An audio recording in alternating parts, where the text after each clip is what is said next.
Welcome to June, all you crazy cats out there watching FFPC Insider Access on the Better Sports Network tonight. Hi, hello, and welcome. My name is Eric Balkman. You follow me on the X at Eric Balkman. You know me from the RotoViz High Stakes Lowdown, the FFPC, and of course the High Stakes Fantasy Football Hour. Being joined tonight by not one but two guests because we got live draft coverage coming up, ladies and gentlemen.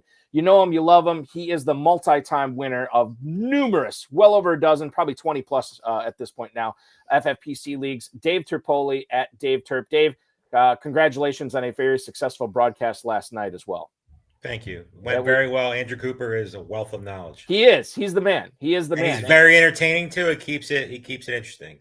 He if there's a yin to Cooper's yang, to borrow his yin yang tight end theory, it is Theo Gremminger, who is joining us on behalf of Fantasy Points tonight. Follow him on the X at the OG Fantasy, at Fantasy PTS on the X as well, fantasypoints.com. The host of Dynasty Life, the host of Fantasy Football Daily. Theo, what am I missing here? School of Scott with Scott Barrett. I do that every single week now, which is a lot of fun. Can't keep track anymore. Yeah, I'm all over the place, man. This is like the week where I had a bunch of stuff scheduled, so I've kind of like bit off a little bit more than I could chew, but I'm so glad that we're doing this. A lot of times it's Dave and I drafting together, but Dave is just there to tell me when I made like a good pick or a bad pick. So fun. Yeah, I'm sure Dave and I'll split a team before the end of the summer, but love coming in here. Love chopping it up with you guys. Like I play a ton of FFPC. A lot of people know me for my content, but I take a lot of pride in my FFPC wins, and I won a bunch of them last year. So Theo, just as an aside, and I don't even know the answer to this, because you're so busy with Fantasy Points and the podcast and all the content you're generating there. I know you draft a ton across the board. Do you have like a normal day job, or is this no? This is it. It's Fantasy Points, and that's all I'm doing. I still am doing some stuff like during the season. I'll write a weekly article with The Athletic, so that's sort of like a gig. But the job is Fantasy Points, and then this time of year, it's drafting is like the second job, and I feel like it's hard to say no to some of these drafts, and I jumped into a $750 RotoViz Triflex league. I'm doing a slow 350 big gorilla, and then I'm hopping in this one tonight. So it's just constant, but it's awesome. And this time of year, I think you can find an edge.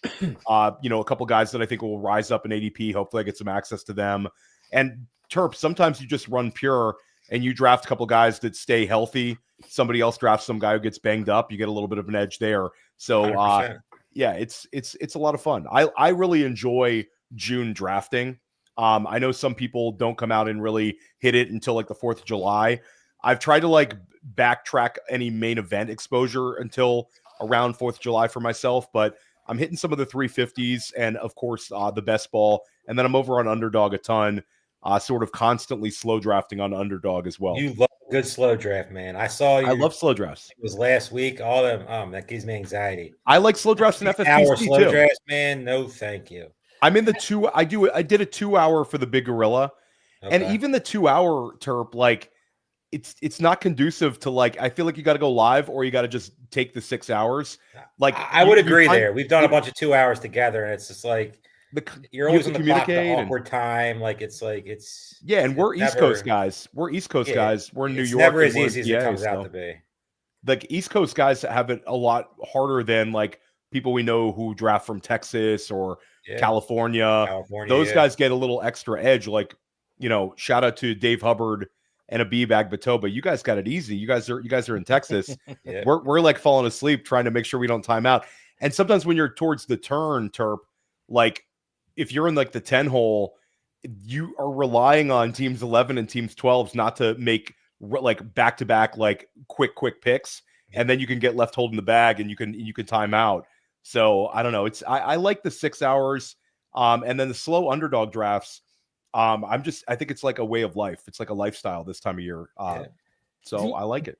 It's a good time to do it if you're going to do it. Yeah, for sure. Absolutely. Pat Kerrane I think it was Pat Kerrane was talking about this. I can't remember with who, or maybe it was JJ Zacharyson, or maybe the two of them were talking together. I can't remember, but one of them made the point, Theo, like sometimes when you're drafting a bunch of slows at once, do you kind of like, I don't want to say zone out, but do you kind of forget about your team construction, about like oh, I should have stacked this guy instead of taking this running back because I wasn't paying attention to what league was which. Do you ever run into those issues at all? Do you ever battle those demons? Yeah, I mean, I think that on Underdog you have like a lot of time to go about taking a look at the board. Even like the clock is so long. I try to not miss on stuff like that, but you sometimes miss on it. But sometimes missing on trying to stack and instead you made the very correct pick ends up working out well for you, Balky. So I don't know. I don't really worry about it that much. I have been trying to be like cognizant about some of my structural builds on Underdog this year. I think like I've been trying to build a lot more like 3 quarterback builds. I think like for a while I was trying to do as many like 2 quarterback builds, be a little bit more fragile at quarterback and dive into like an additional running back or wide receiver.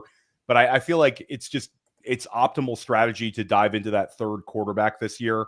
So I've been trying to do that a little bit more. I think I'm more concerned about structure and team build than necessarily trying to cram in like that week 17 game stack, Quarterback is also really deep this year, so you can get away with deep. That, Yeah. And there's so many guys that are down there that are easily stacked cheap, and you can get them with their guys, that you're taking early and have no issues. It's not like, there's so many deep stacks with like the Patriots and teams like that you could, do, Drake May, mix in Hunter Henry if you wanted to do it, or Kyle Williams, or even Stephon Diggs. Yeah. So there's a lot of different ways you can do it to where it's not just like, all right, or if you take Joe Burrow, you either get Higgins or Chase. And if you don't get him, you don't take Joe Burrow. Yeah, I like a lot of those back end QB2s have a lot of like juice this year.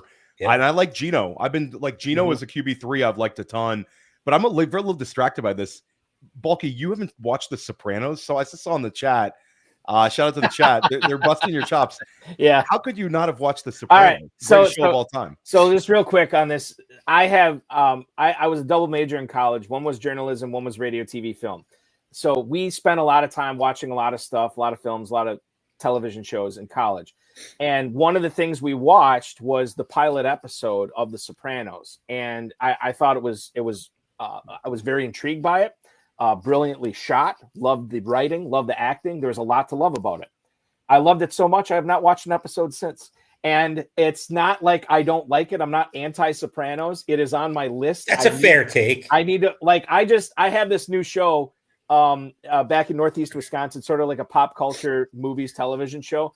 And we kind of break down different things every week. And Ballerina, are you guys familiar with Ballerina, the movie that's coming out this week? Heard of it, yeah. Armas and Keanu Reeves. It's part of the John Wick series. I've never seen any John Wicks. So he's like, my co-host, like, I want to talk about Ballerina. You need to watch all the John Wicks to catch up. So John Wick, Sopranos, it's on there. It's awful that I haven't. You can watch Sopranos way before you even. I've never watched John Wick, but I mean, I've watched John Wick, but like I'm not like a. I can tell you fan. I can tell you every Sopranos episode, and I'll say, Balky, like, not to get too Sopranos conversation, but the pilot was very good and gets you hooked in. But it's probably a bottom 5 episode of The Sopranos, really? To be honest. Yeah. Wow. Like there was a lot to like about it, but they took a long hiatus between filming like the rest of the series. So they had a chance to clean it up. They recast a bunch of Father Antontola was a different actor come back. A couple other smaller characters got recast. So yeah, you got to do it, Balky. Yeah, I'm actually shocked by this. I know that someone your age hasn't watched The Sopranos. Pull an all-nighter and just start watching it. Right. You'll get hooked. One of my buddies / listeners of my local radio show also he goes to the Dominican or not the Dominican, the Caribbean. He brings me back spices and different things down there, which I really like. He said, "I'm cutting you off until you watch at least the first 4 seasons of Dexter." So I have to get Dexter on my list as well. Great show. I heard the first 4 seasons awesome. After that, I don't know. It fades off a little bit. It fades off, yeah. So okay, I don't know how we got on this subject here, but let's do this here. We're going to be covering in about 20 minutes the start of Theo Gremminger's FFPC Best Ball Tournament draft. He's going to be drafting for $300,000 against 11 other owners who are going to be gunning for that $300K grand prize, $125 to enter. You can do that at myffpc.com. You can't compete against Theo in this draft tonight, but you can compete against him indirectly when you join a draft in this tournament. There's also a Superflex best ball tournament as well that has a $100,000 grand prize, a $35 entry, a $100,000 prize will go to the runner-up of the best ball tournament this year as well. So you can win six figures even if you don't win the whole thing. 30-second, 60-second, 2-hour, and 6-hour clocks for the FFPC best ball tournament tonight. Theo, you have the second pick. I'm going to get your thoughts on what your plans are there, not necessarily with the 102, but maybe what you're hoping for the 211 and the 302. But we do have semi-breaking news tonight about Aaron Rodgers. Tom Pelissero has reported from the NFL Network that Rodgers has informed the Steelers that tomorrow he'll be flying to Pittsburgh and he will sign with the team before next week's minicamp. Pelissero reported that the contract parameters have been in place for several months, and Rodgers has publicly said he'd play for $20 million. What a nice guy. So at this point, this guy is going to turn 42 years old in, I think, December of this year, and he's expected to be on the field when the Steelers start minicamp coming up on Tuesday. Arthur Smith has a run-heavy scheme. We know how much he likes using the running backs and backup tight ends, if Atlanta was any guide as well. But Theo, we don't have to talk about this theoretically anymore. I guess we're going to talk about it theoretically with you, but we don't have to talk about this in a vacuum. This is real. It's real life. Aaron Rodgers is a Pittsburgh Steeler. Is this moving the needle for you with anybody? Jaylen Warren, DK Metcalf, Pat Freiermuth, or Aaron Rodgers himself at this point? Well, certainly if you were in on DK Metcalf, you're going to be more in on DK Metcalf. I mean, the lack of wide receiver target competition for him, there's no one there that I think is going to get attention from Aaron Rodgers unless they make a trade. Guys like Calvin Austin, guys like Roman Wilson, those are sort of projection type players. Whereas DK Metcalf, I think, could have his best year, at least in terms of like usage, in several years. I mean, this is a guy who I think could have a massive target share, a ton of air yard share, get a lot of first read looks. They were really, really play action happy last year. And I think that's what they're going to be this year to take advantage of DK. So DK's in a fantastic spot. They didn't pay him that contract to not heavily utilize him. And the whole argument that Arthur Smith doesn't hyper target wide receivers, it's a valid one. Didn't have hyper target AJ Brown, Drake London, George Pickens, never had a guy cross 125 targets in a season. I could see DK Metcalf challenging that this year, especially with Rodgers there. Rodgers is going to pass to who he wants to. It's also like this. It's a very weird to see Arthur Smith and Aaron Rodgers sort of like kind of opposite extreme example type big personalities. One guy sort of does his thing. The other does his thing. But when like the rubber meets the road, Aaron Rodgers is the one with the football in his hands, and he's going to be the one audibling at the line of scrimmage. So I think DK is in really, really good shape. And what's interesting is a lot of our ADP gets influenced by the underdog effect. Drafters come in, they set ADP, they chase the game week stacks, they chase the quarterback correlation. So what's interesting to me is FFPC main event drafters have been pushing DK Metcalf up considerably higher than best ball drafters had. So I think you're going to see DK Metcalf's ADP more in line with where main event drafters are drafting, because now they actually have some clarity who the quarterback is. And like Rodgers is kind of cooked, but he's not as cooked as what we could have had. We could have had like a Mason Rudolph situation, which would have been awful for DK Metcalf. At least Rodgers can be about as functional as Russell Wilson was last year. And Rodgers had some big games down the stretch last year. He still got a little bit of juice to him. What I think is interesting is it makes me a little bit less in on Caleb Johnson, because the argument for Caleb Johnson was a ton of volume, all the opportunities inside the red zone, be a stud on the goal line, and sort of be an elevated talent versus what Najee Harris was.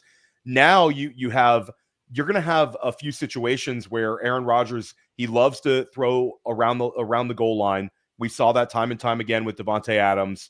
So like a little bit of the argument for Caleb Johnson sort of goes out the window. I'm not out on him, Terp, but I'm just not as like enthusiastic that the offense could end up being revolving around Caleb Johnson in like the second half of the year to like cover up a bad quarterback situation. I think they're going to go for it with Rodgers this year. So if anything, it's DK Metcalf. You feel a little bit better about him. Caleb Johnson, maybe you can take him at value, but no need to sort of reach on him. And then Freiermuth, I think I'm sort of neutral. I still worry a little bit that the Jonnu Smith trade could go down. Seems like there's some interest, especially from Jonnu's camp, to end up in Pittsburgh so he can get paid. And you wonder if the Aaron Rodgers ending up there sort of has a gravitational pull, and there's going to be like a secondary move where maybe a guy like Jonnu ends up, something like that. So I've been on DK, and it's sort of like I argue with a lot of podcasters about this. I've argued with Scott Barrett about this. But I said, before the Rodgers signing that I think DK can average 15 points per game this year. I think it's a reasonable bet. And there's been a really interesting trend where traded wide receiver finishes as a wide receiver 1. Last year, Jerry Jeudy, DJ Moore the year before, and then just a list of studs like A.J. Brown and Tyreek Hill who did it for years before, back all the way to Diggs. But it's every year. It's a traded wide receiver becomes a wide receiver 1. Never say never. I think that the other thing, and Terp, I don't know if you have strong feelings about this. I think Theo does. Are we making too much of, or will we be making too much of the number 2 wide receiver in Pittsburgh now that Rodgers is there? Number 2 wide receivers haven't been all that great in Arthur Smith offenses. And I think that there's now 3 camps, right? Are you team Calvin Austin? Are you team Roman Wilson? Or are you team I'm out on the Pittsburgh secondary wide receiver here? How do you feel about it now that Rodgers is going to be inked here shortly? I'm definitely team out on the I'm out. Without a doubt. I mean, I could see Keenan Allen. I could see Amari Cooper being brought in here, a veteran type of situation. I hope we don't see another Allen Lazard trade to get this disaster. I'm pretty much out on the Steelers overall. I mean, I like DK. He's the only guy I will take. I do pretty much agree with mostly everything that Theo said. Freiermuth, I like the talent, but I mean, the Johnny Smith thing just worries me. And if he goes there, they're both just pretty much drawn dead, in my opinion. Yeah, and if they pay Jonnu, I don't like either of them. Yeah, and not to interrupt you, Terp, but I was going to say Muth is the kind of player that if you just want to see how this Jonnu Smith thing plays out, and you don't draft either one of them for the next 4 weeks, it's not going to burn you. You're not going to miss out on this Muth at 80. Muth structurally makes sense, and there is a little bit of history where tight ends succeeded with Arthur Smith, and Muth was good down the stretch last year. He was. But again, if Jonnu ends up there, they both take such a huge step back from what they currently are at ADP. So I would just want to avoid that situation. You're not really getting a value on Jonnu Smith, who's still steamed up right now. And then Muth is sort of being drafted like he's the number 2 target in a low volume passing offense anyway. So I kind of will let both those guys, let somebody else draft them, take other shots at the tight end position. But DK Metcalf, to me, I think he's really interesting. There's some interesting players going around him, but I think early main event drafters, you get some really, really sharp guys in those rooms, and they're telling you that DK's too cheap on underdog, too cheap in the FFPC best balls. Guys, let's shift the conversation here to Denver. And I think one of the more compelling situations is, and it has been even prior to the draft, is the Denver Broncos running back situation.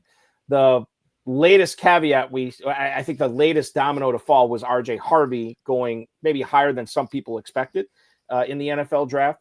But now we find out from Tom Pelissero a couple of days ago that Denver has hosted free agent J.K. Dobbins for a visit there too. Now the Chargers have the UFA tender on him, so he has until training camp to negotiate with other teams. If Dobbins doesn't sign a deal elsewhere, then the Chargers keep his rights. The Broncos running back room outside of RJ Harvey, kind of scattershot. You have Jaleel McLaughlin, you have Audric Estime.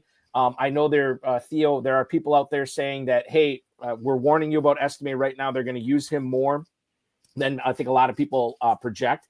But this visit for Dobbins, we know RJ Harvey continues to move up draft boards in the FFPC. Does this change anything for you at all, knowing that Denver is bringing outside help in, at least to get a look at J.K. Dobbins, a guy who was pretty good when he was healthy last year? I mean, I think that the argument with Harvey is that his ADP has steamed up really, really high, rather than let's fade him because a veteran running back is signed in June. I think that if J.K. Dobbins is brought in, and some people pushed back on me really hard on this one, Terp, but I said yesterday on X that I think it's more reflective to they don't really trust Jaleel McLaughlin, Audric Estime. And those two guys were in the building last year. We sort of saw what they were. McLaughlin, now we've seen him for 2 years. He's a guy that Sean Payton liked. He was an undrafted free agent. Estime was like a 5th-round pick. And Denver very much views themselves as a contender this year. They have one of the better defenses in football. They have a very, very good offensive line. They acquire Evan Engram, and they have a really, really strong second-year quarterback. So I think this is a move, a depth move, if anything, if they bring in Dobbins. Certainly Dobbins would bring down Harvey a little bit. I think we'd stop seeing like 4th-round RJ Harvey in FFPC main events. But I think there'd be a breaking point where he couldn't fall really past it. And I still think Harvey would be the one you'd want to draft. Dobbins was good last year, but again, that was a career year for Dobbins, a guy who struggles to stay on the field.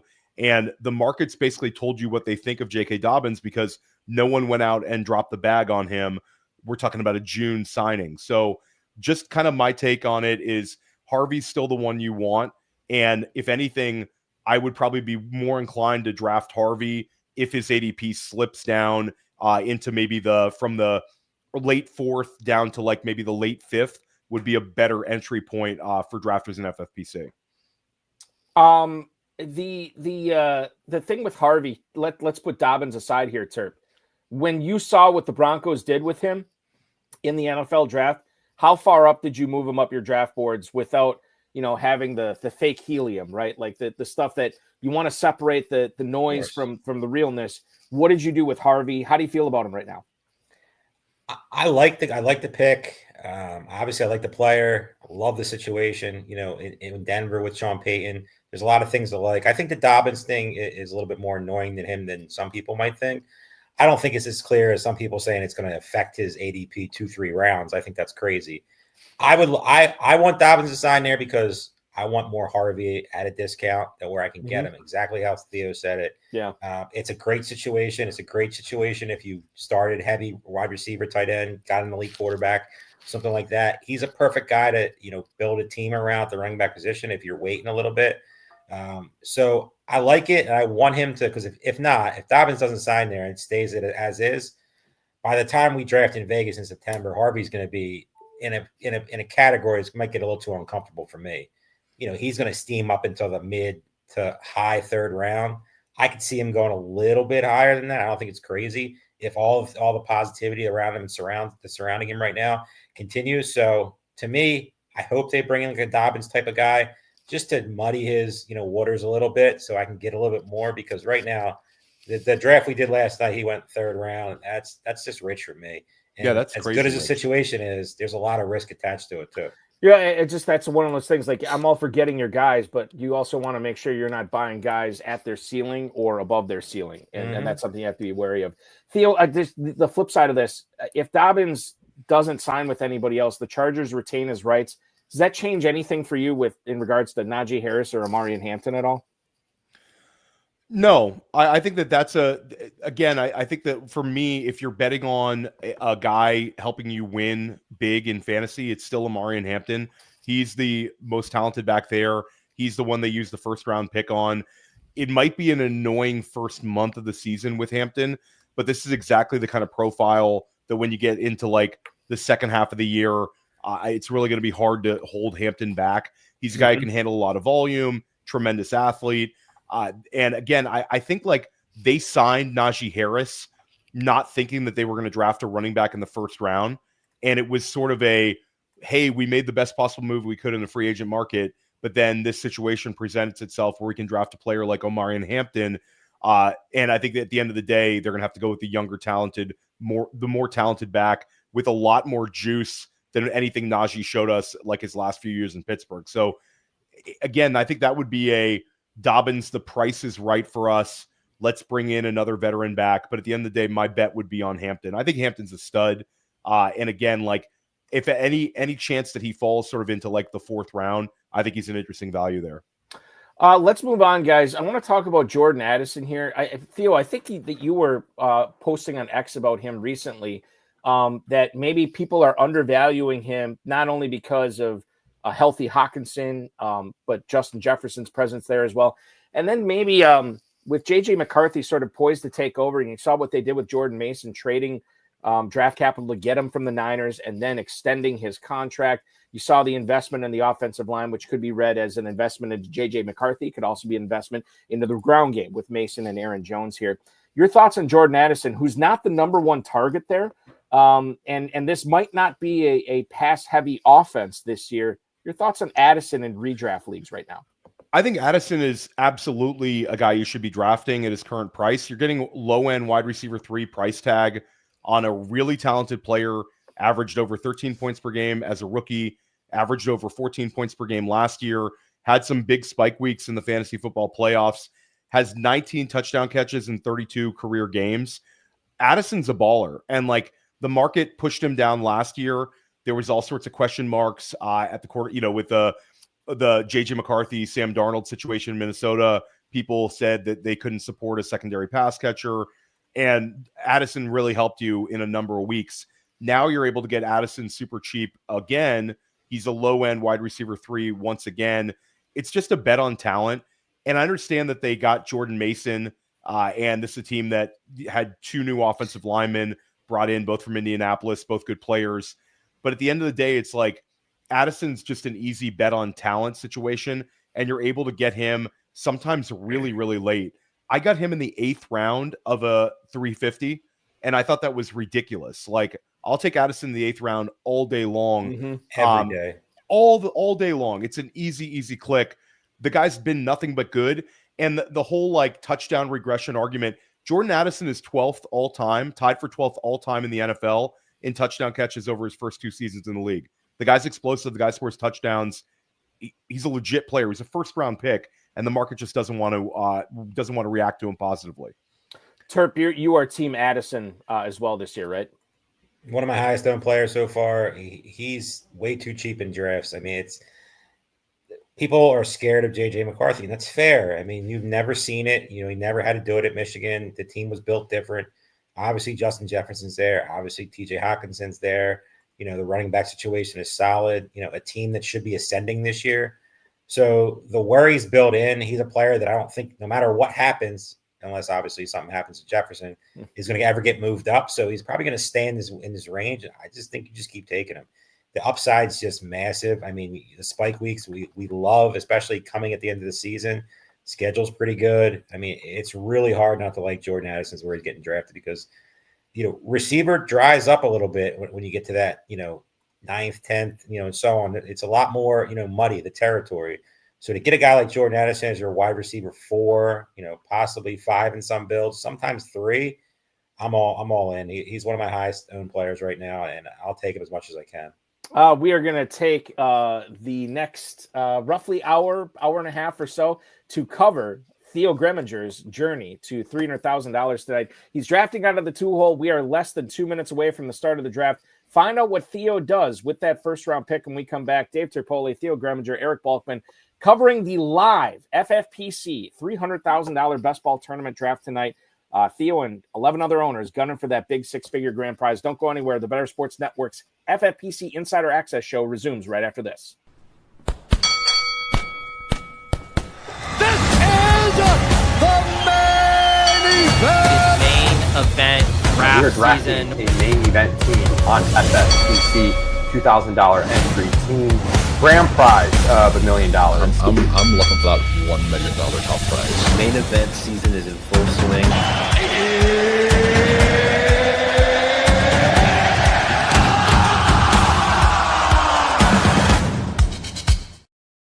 We are back on the on the FFPC Insider Access show. Still not used to that yet. I'll get there. It's a little different. It is a little different, but we're getting there. And we are going to get to Theo Gremminger's FFPC draft tonight in the best ball tournament, drafting for a $300,000 grand prize.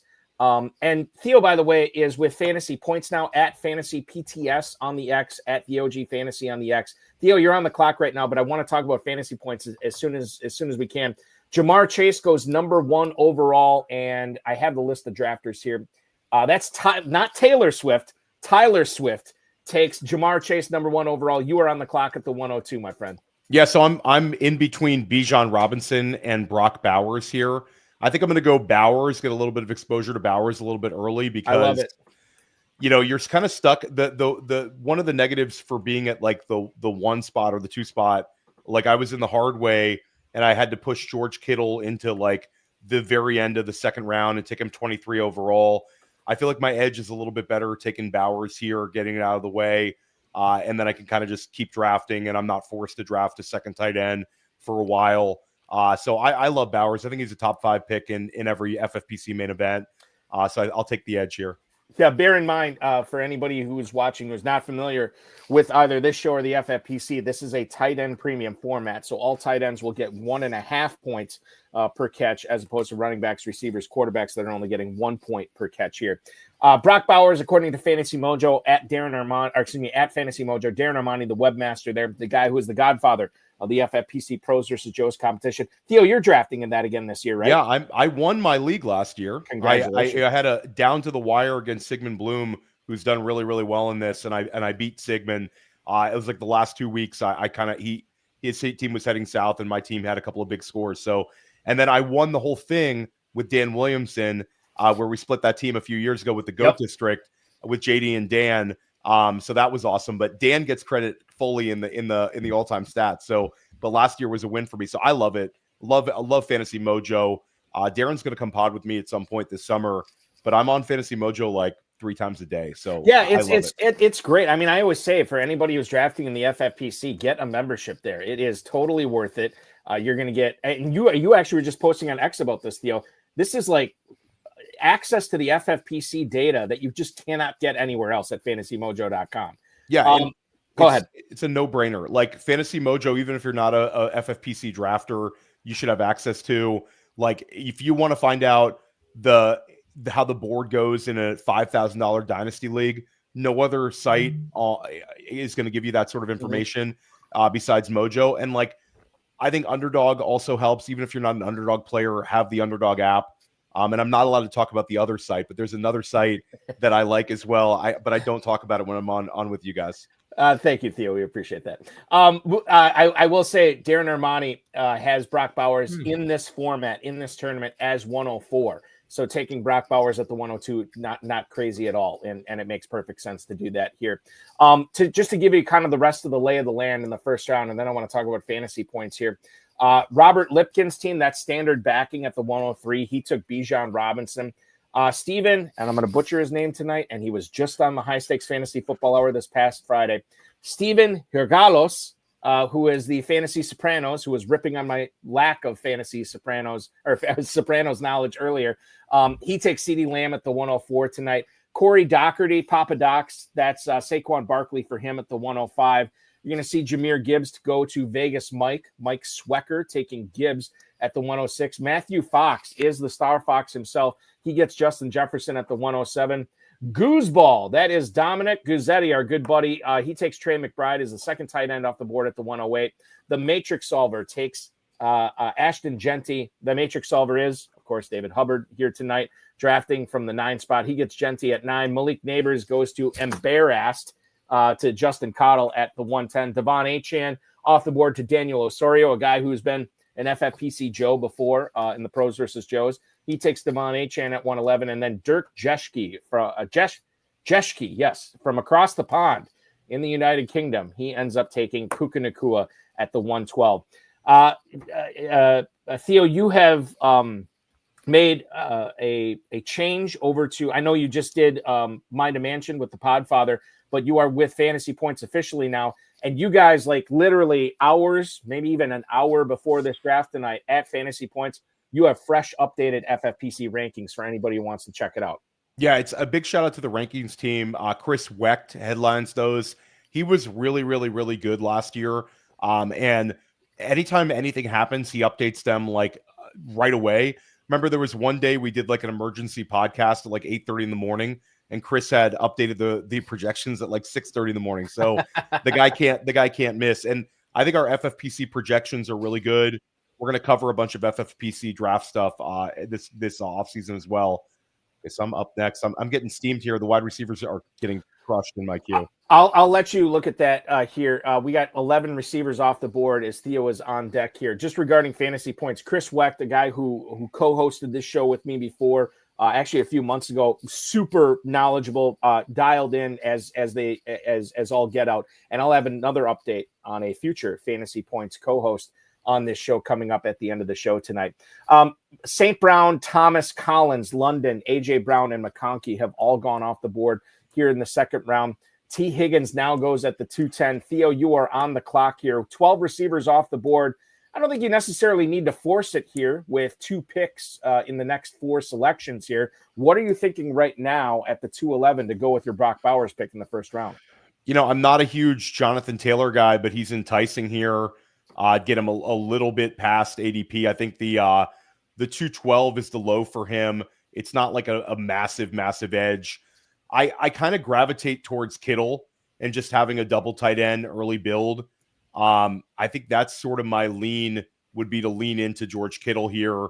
I think a running back's going to come back around. I wouldn't be surprised if team 1 takes at least 1 wide receiver with sort of the way this board is leaning. So I think I'm going to go with Kittle here and have 2 tight ends. And I think I'm done at tight end too, Terp, unless a great value presents itself. Terp, this is spicy. A Bowers Kittle start. I love it. And it sounds like you love it too.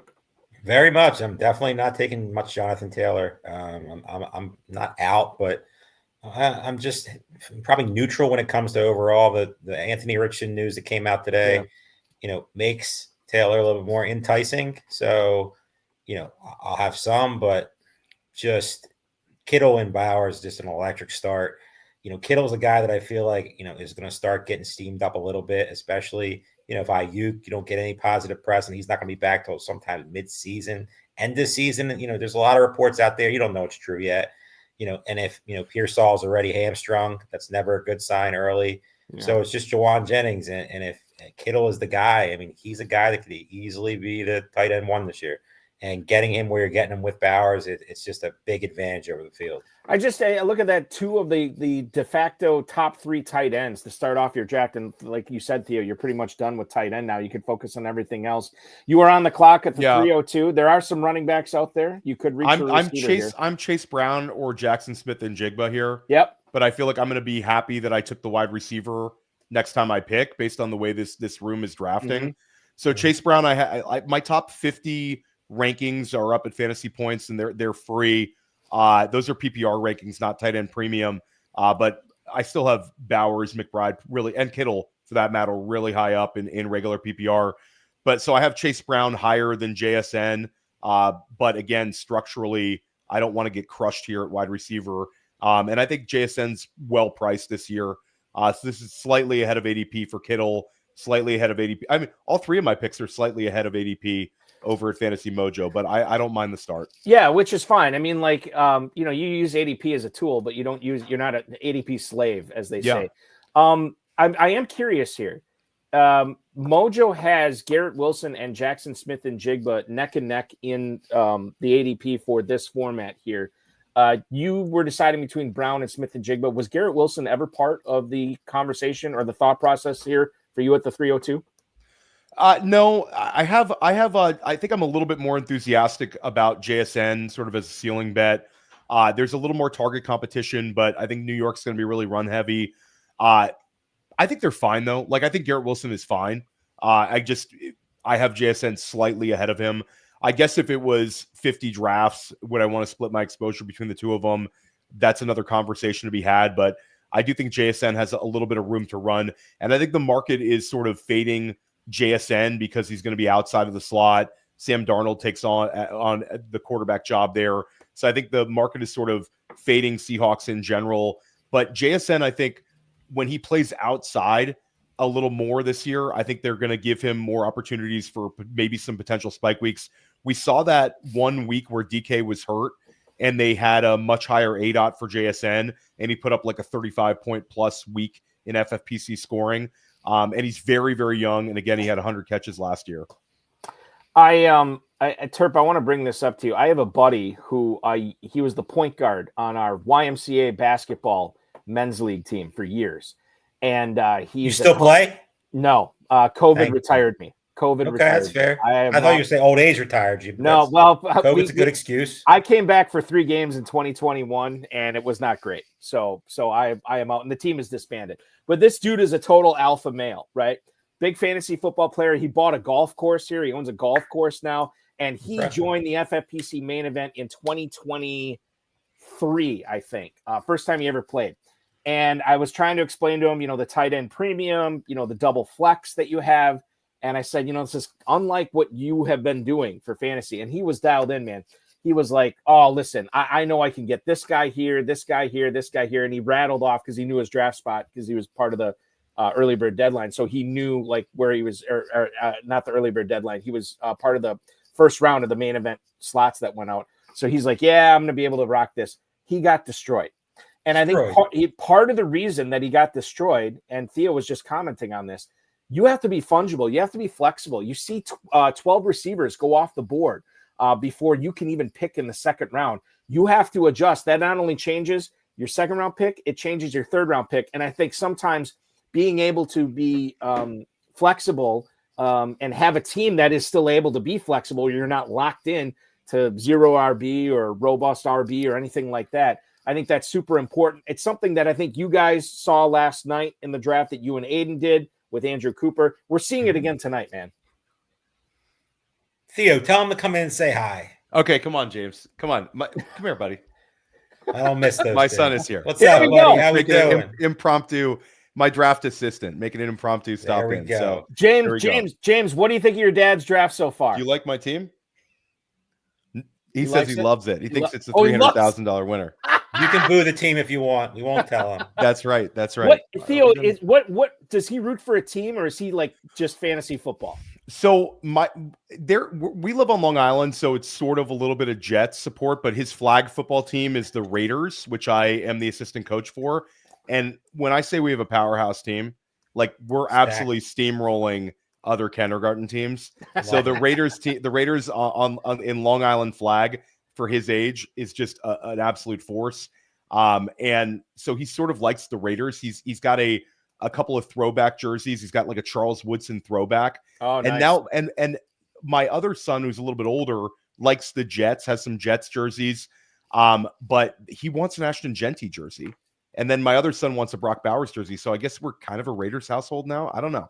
At the kids these days, though, they rock stars. They'll rock 100 different teams. So the first jerseys that my sons had were Lamar Jackson, Patrick Mahomes, those kind of guys. Yeah. So we're not messing around the Gremminger house. I'm not buying a scrub jersey. No. So there you go. My kid, he came home the other day wearing a Victor Wembanyama Spurs jersey. And I said to my wife, what the hell is this? We are in an Antetokounmpo household. Yes. This is not, I don't understand this Wemby stuff. Maybe not anymore, but. Well, we'll see. We'll see. I mean, listen, my son is a huge Knicks fan, but he's also has a Wemby jersey. All the kids have a Wemby. How could you not be a Wemby fan? It's impossible. Yeah, no, I like Wemby as a player for sure. We get some Brunson jerseys here in Northeast Wisconsin too, Theo. Brunson, one of the most likable NBA players of all time. I don't care what people say. He's tough. Yeah. He's got a big heart. The guy just he's awesome. We love Brunson. Yep. The clutch player of the year for the NBA this year as well. We are coming up on the middle of the fourth round here. The receivers are still flying off the board. We have 21 receivers off the board. We only have 16 running backs. Given that this is best ball, Theo, does that strike you as somewhat weird, or is this just par for the course for an FFPC best ball draft? I mean, a June draft, things can get sort of weird. We've seen this time and time again. I know Terp and I have been in some where you can't really predict how these things are going to go. So sort of nothing surprises me, especially in a big tournament like this where people want to get a little unique and attack certain positions. So you just roll with the punches, make the best possible picks, and then talk about like correlation a little bit later. I want to touch on the whole June drafting aspect here in a little bit. You are on deck right now. We have Marvin Harrison now off the board at the 410. Theo, you are officially on the clock at the 411. To recap this for the viewers, you can obviously see Theo in the second spot tonight.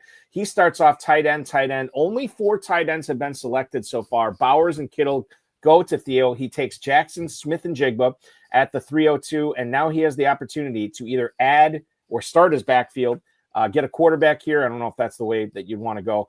Or add another receiver to play opposite Smith and Jigba. Theo, take us through your thought process here. Yeah, so quarterback is interesting here because there's obviously a quarterback that I think gives you a little bit of an edge structurally. Hashtag league winner. Hashtag league winner. It's kind of hard for me to pass him up. Does he come back around is the question.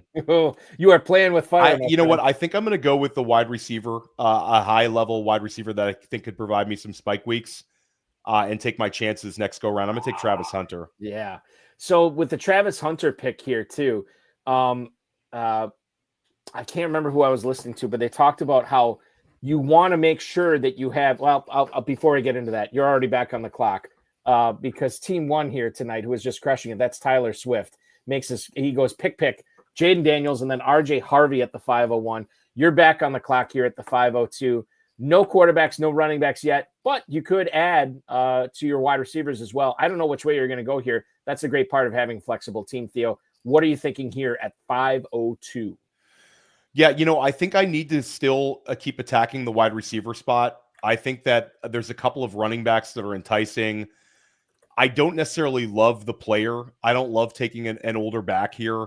And I don't think this gives me that much of an edge, but I think Joe Mixon was pretty good last year, and I don't have the sort of limitations that I do with a potential New Orleans offense with Kamara. Mm-hmm. I think I'm going to go get a little bit of access to Joe Mixon, sort of begrudgingly. Well, Mixon's one of these guys, and Terp, I'll let you talk on this first here. He's one of those guys that he's far from the most efficient player in the world, but man, does he not get touches every single year, both catching the ball, rushing the ball. I mean, whoever the OC is, whoever's in Houston, Cincinnati too, was the same thing. They give him the rock. And I know we don't love accumulators in this format, but accumulators or not, Mixon's going to get the ball a lot. 502, running back 18. I can get on board with that. Your thoughts on Mixon, Terp? He's not a sexy pick, but all the sexy picks don't always work out. Joe Mixon's going to get a ton of carries. He's going to get a ton of work. He's going to get the goal line work. He's going to catch passes. That offense should be ascending if Stroud, all these minor injuries that he's having, if that's nothing and nothing to worry about. The receiving room got a lot better. Obviously, you got Nico there. The tight end position is very weak, so you don't got to really worry about that. So it really just comes down to, people get worried about the Kamaras, the Mixons, even Derrick Henry a little bit more, up a little higher. They're all kind of the same. They're getting a little older. They're getting a lot more carries. But with Joe Mixon, there's really nobody behind him that really scares you. Yeah, they have some young guys that maybe, but to me, it's a safe pick, and it's a pick that it makes a ton of sense in the spot. People hate safe picks. They're scared of safe picks. They all want that sexy, new toy, RJ Harvey and, guys like that. But sometimes they're the guys that really kill your roster construction. A guy like Joe Mixon gets you that 15-point, average, weekly and has a couple spike weeks in there. You'll be sitting pretty. Yeah, and Terp, I'm curious your thoughts on Mixon versus like a Chuba Hubbard, which is the kind of another volume. Yeah, I think it's a fair I'm probably one. taking Hubbard. I sort of Hubbard would probably have been my pick. Henderson would have been the sexy pick. Like if you're trying, all three of those guys are in a fair range because you have literally like Dave Canales. It's really hard to not love what you saw last year. Yeah, they brought in Rico, and I think he's going to be a little bit annoying, but they paid Hubbard. He's coming off an injury. Nothing I think that's going to make, cause any issues this year. But he's another guy. I said it last night in the drafts. If you're starting heavy receiver or tight end, just like Theo did, you can't go wrong with Joe Mixon. But Hubbard is it's a great pick to have. If you can get him as your RB1 in some builds and RB2 in other builds, it's an exceptional pick because running backs in these rounds, they all look really nice. I mean, they're not sexy. They're not like home runs all, but they all, even Alvin Kamara, yeah, the offense could be bad, but let's just say the rookie quarterback is better than people think. Who else is there to get and stealing touches from Alvin Kamara if he stays healthy? I mean, I like all these four guys right here. I like Hubbard the most. I love Henderson's upside, but that could be a little muddy with Ramondre. Mixon's safe, and I think he has plenty of potential for spike weeks. So to me, it's like Hubbard, Mixon, Henderson, Kamara, if I had to rank them in order. Yeah, and I feel like if I would have passed on running back there, potentially You gone could have with been in like trouble. Devonta Smith, then I would have been really chasing it. So at least I get a running back with predictable volume there. But I feel like I kind of lost my edge with that pick. Whereas like the previous 4 picks, I feel like we're all sort of like, it doesn't always feel right, but I'll see if I appreciate the pick in like 4 rounds.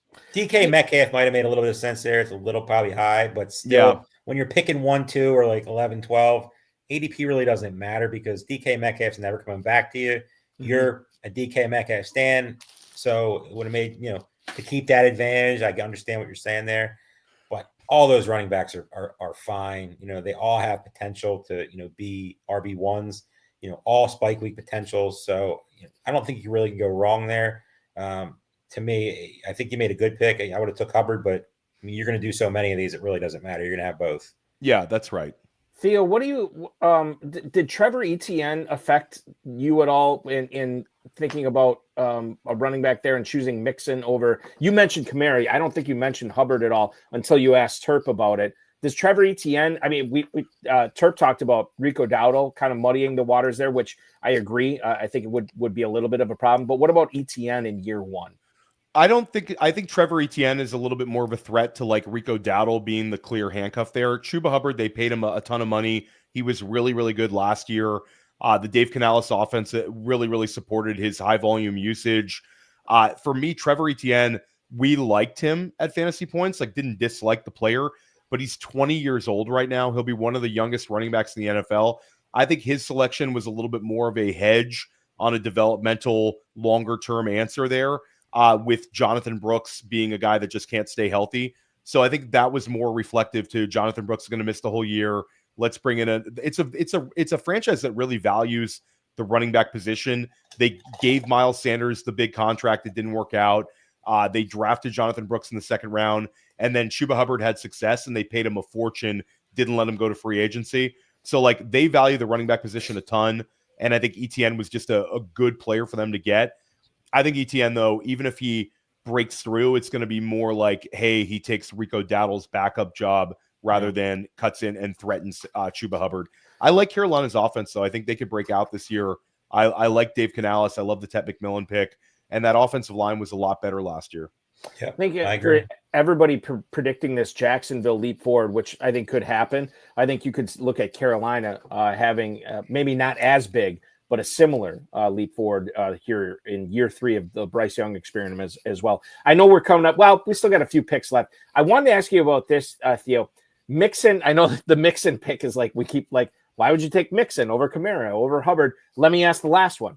You take Mixon, who's been sort of a steady Eddie here, instead of Trevion Henderson, the mystery box, the rookie, who we think is going to be the guy. Bear in mind that Antonio Gibson was eating away at Ramondre Stevenson's workload towards the end of the 2024 season.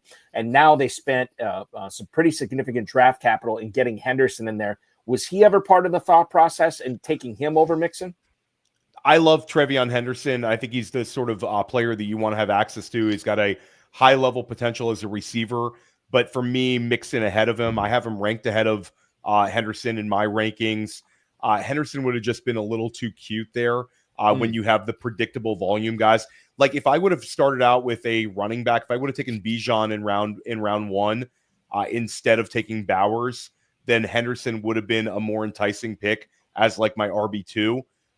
But I take the predictable volume guy in Mixon ahead of him, especially with this build and head to head. I'm still Mixon over Henderson, but I really like Henderson a lot. I think he's a really, really talented player. Yeah, I mean, you just can't take 20 ceiling guys. There's a happy medium here. It's like if you're baking cookies and you just dumped a big bunch of sugar in a bowl, that's going to be awful for the cookies. You need the sugar, but you need some flour. You need some chocolate chips. You need all this other stuff too. It's fine and everything, but everything in moderation here I think is important.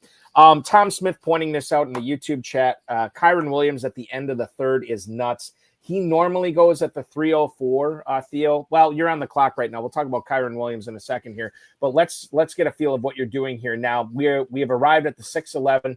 Couple of receivers go off the board. The previous picks before that, Olave and Waddle. Right before them, 2 tight ends, which shouldn't affect your thinking here in Evan Engram and Jonnu Smith. You could obviously add on a running back. There's 24 of them off the board. We have 6 quarterbacks off the board as well. Let us know what you're thinking here at 6'11". Yeah, I think it's leaning into the running back position here and just taking one. I feel like this is a fine time to take a Caleb Johnson, despite my sort of fears for him. It's sort of get a little bit of a high level potential rookie pick here. So I think I'm going to take Caleb Johnson here. All right. So number one, why do you have fears about this guy when I listened to you on the Fantasy Points podcast and Dynasty Life too as well?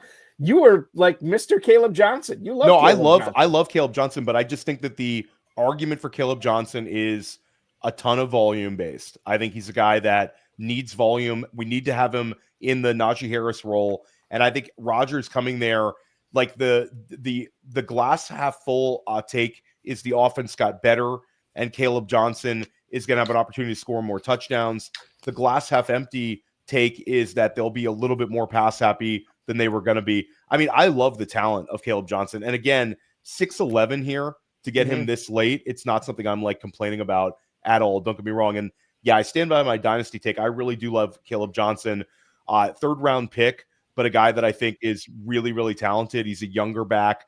I had a tremendous production last year in your neck of the woods in Big Ten country. Yeah, he was awesome. He was flat out fantastic for Iowa for sure. Chris Godwin off the board now to Tyler Swift, who is drafting in the one spot tonight. Godwin pairing up with Jamar Chase. We are into the 7th round now. Theo on deck. And this is an interesting build. You have 2 tight ends. You have 2 receivers. You have 2 running backs. You could go any which way. Once again, the starting format for this is 1 quarterback, 2 running backs, 2 receivers, a tight end, 2 flexes as well. So if you want to go 3 tight ends, you could. Your thoughts here. What are we going to do at the 702?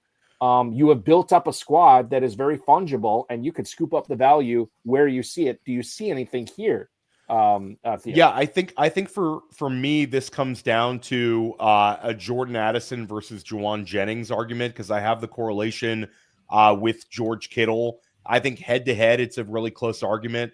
I also think Tony Pollard is a good bet here. And I could make an argument for Jones or Odunze. It's really, I can't go wrong. I think I'm going to lean into the correlation here. Gosh, this is a tough one though, guys. This is a tough one. I'm going to lean into the correlation.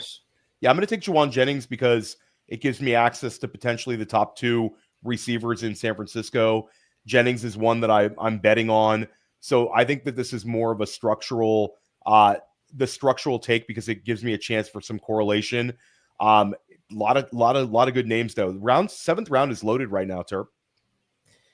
My question is with Rome Odunze. I know he's one of the guys you were thinking about. He seems like a guy that, like, when the season started, we really thought was going to get hyped up and moved up draft boards, but he kind of like going the opposite. He's kind of like stuck in this range where it's like a little uncomfortable, I guess you could say. People don't know, is he's going to be the outside guy? Is there ever a chance he's going to be the slot guy? You know, everybody's wondering who's going to be the St. Brown of Ben Johnson's offense, whether it's going to be Moore, whether it's going to be Odunze, whether it's going to be possibly Burden, or just the tight end Loveland. I mean, there's a lot of unknown right now, and you probably won't know that for a little bit. So why do you think Odunze is he goes right after you? I really like what Team 3 has done. Yeah, I like Team 3 a lot. I also think Team 5 is super interesting with AJ Brown, Saquon, and also Jalen Hurts. That's a really fun team.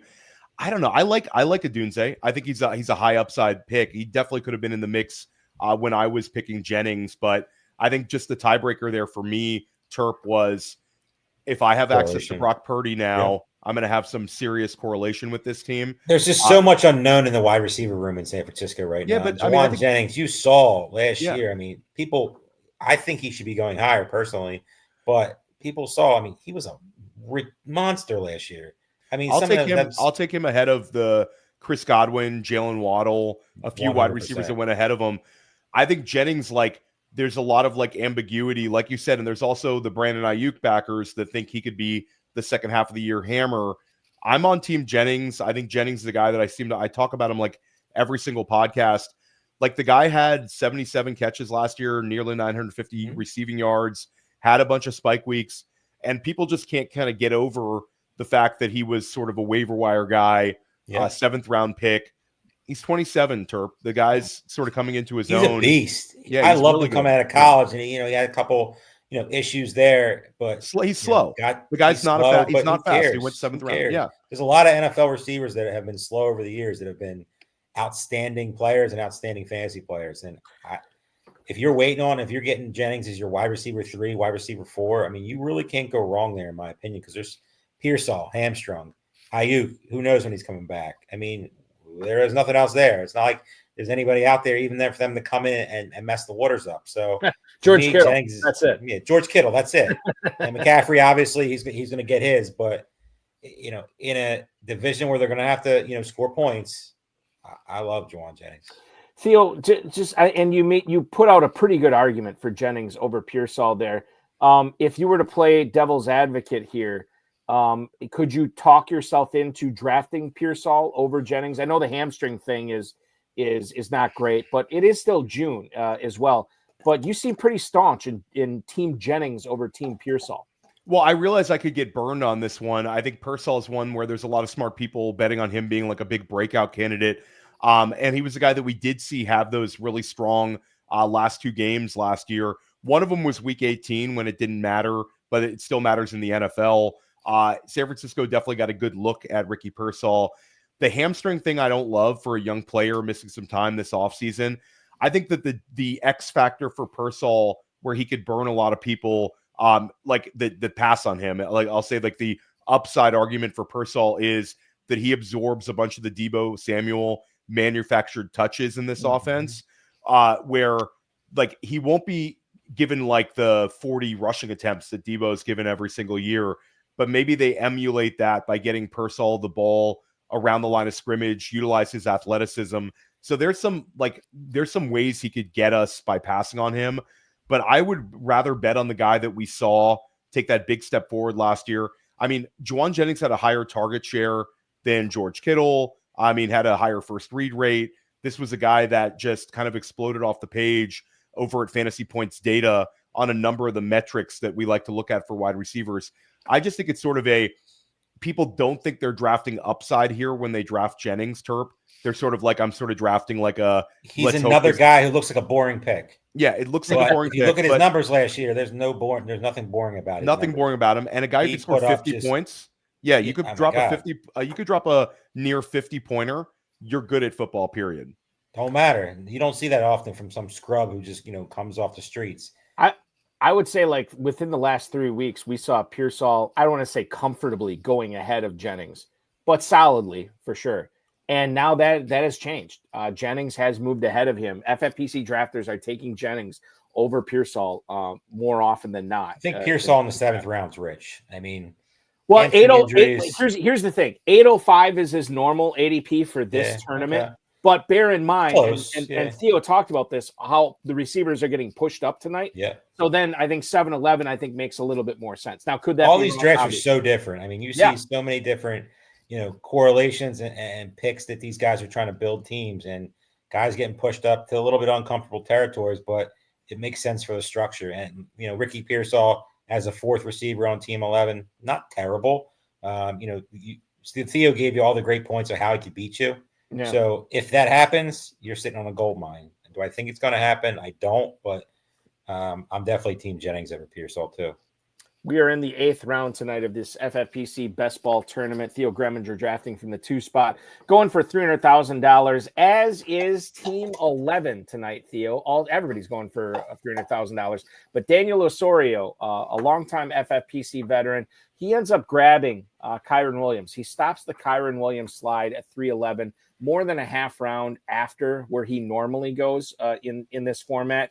How do you break down the Rams rushing attack this season, knowing that they invested a 3rd round pick in Blake Corum last year, but then they turn around and grab Jarquez Hunter this year after already having Corum and knowing that this was a really good class of running backs here? I think we can tell ourselves a lot of stories about the Rams backfield. What is the story that you're telling Fantasy Point subscribers? Yeah, so I think it's still Kyren Williams is the one you want to bet on. But do they mix in like it's been a Sean McVay thing to utilize only a single back? They've talked about, like, you've heard the general manager, you've heard them sort of talk about using the words like committee. And I think they're talking about committee in terms of like skill sets. But Jarquez Hunter, I think, is the handcuff that I'd want. I think he's got a lot of juice coming in. Blake Corum had a lot of enthusiasm last year, was sort of viewed as a high-end handcuff, but I would rather have access to Jarquez Hunter. So I think it's still, at the end of the day, it's Kyren Williams. He's the one you want to bet on. You could make an argument against Kyren Williams based on the amount of volume he had to absorb last year as a regression candidate, a sub 200-pound back getting that much volume, but he's still a fine bet. And when you draft him at the end of the third round, it sort of takes away a lot of the risk. So I think the team that got him at the 311, that's fine. Do I want to take him at the 2-3 turn? Not so much, Terp, but I think when he falls, it's fine to take him. Yeah, I'm not the biggest Kyren Williams fan. I wasn't last year. It definitely burned me. He pretty much was a beast pretty much all season. But like you said, it's a different year. So, I'm still in that camp. I will take Kyren Williams more than I did last year. It was a pretty painful fade and a pretty expensive fade. But if you're getting him where this drafter got him, I'm perfect there. That's no issues whatsoever. I'll take him in the mid-third round, be okay with that. Like you said, the 1-2 turn, I'm out there. I just think there's guys I like more.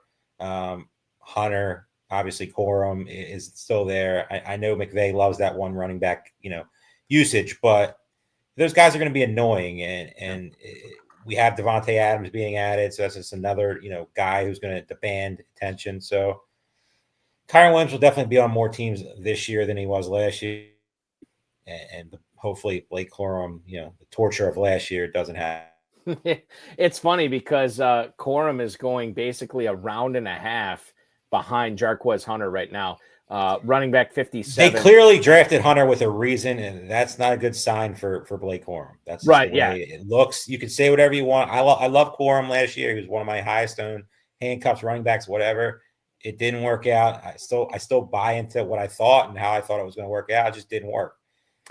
But this year it's tough to draft Blake Corum because, if you're taking a shot like real late, maybe, but it's hard to tell a story to see how he gets there to help you. What story is Theo Gremminger telling himself about who the correct player is to draft at the 8-11 tonight? 3 receivers, 2 tight ends, 2 running backs, Bowers, Kittle, Mixon, Caleb Johnson, Smith-Njigba, Hunter, Juwan Jennings. We go with another running back here. A fun one. I want to talk about this. Running back here. This is going to be good. Theo, take us behind the scenes of why Cam Skattebo was the pick for you as running back 33 at the 8-11 tonight. I just want to have some exposure to Skattebo in a big field tournament like this. And Terp, I think this 8-9 turn is about right to take your shot on a New York Giants running back.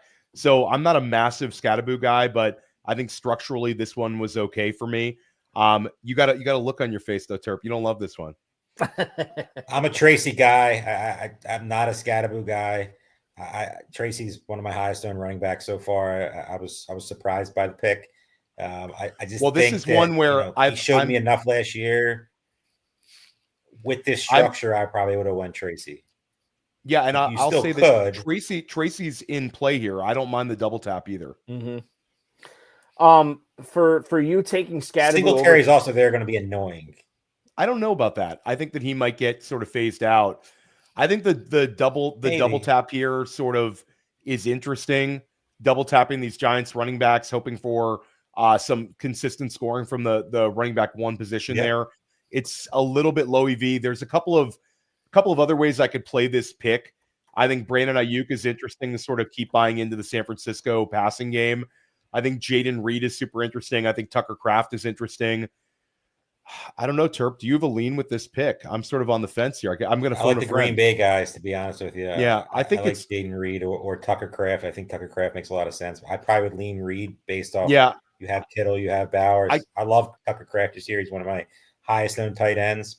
But I took Jaden Reed I took Jaden Reed in the 350 this week as well. I mean, he's going to like the late 7th in some of these main events, and you're getting him here.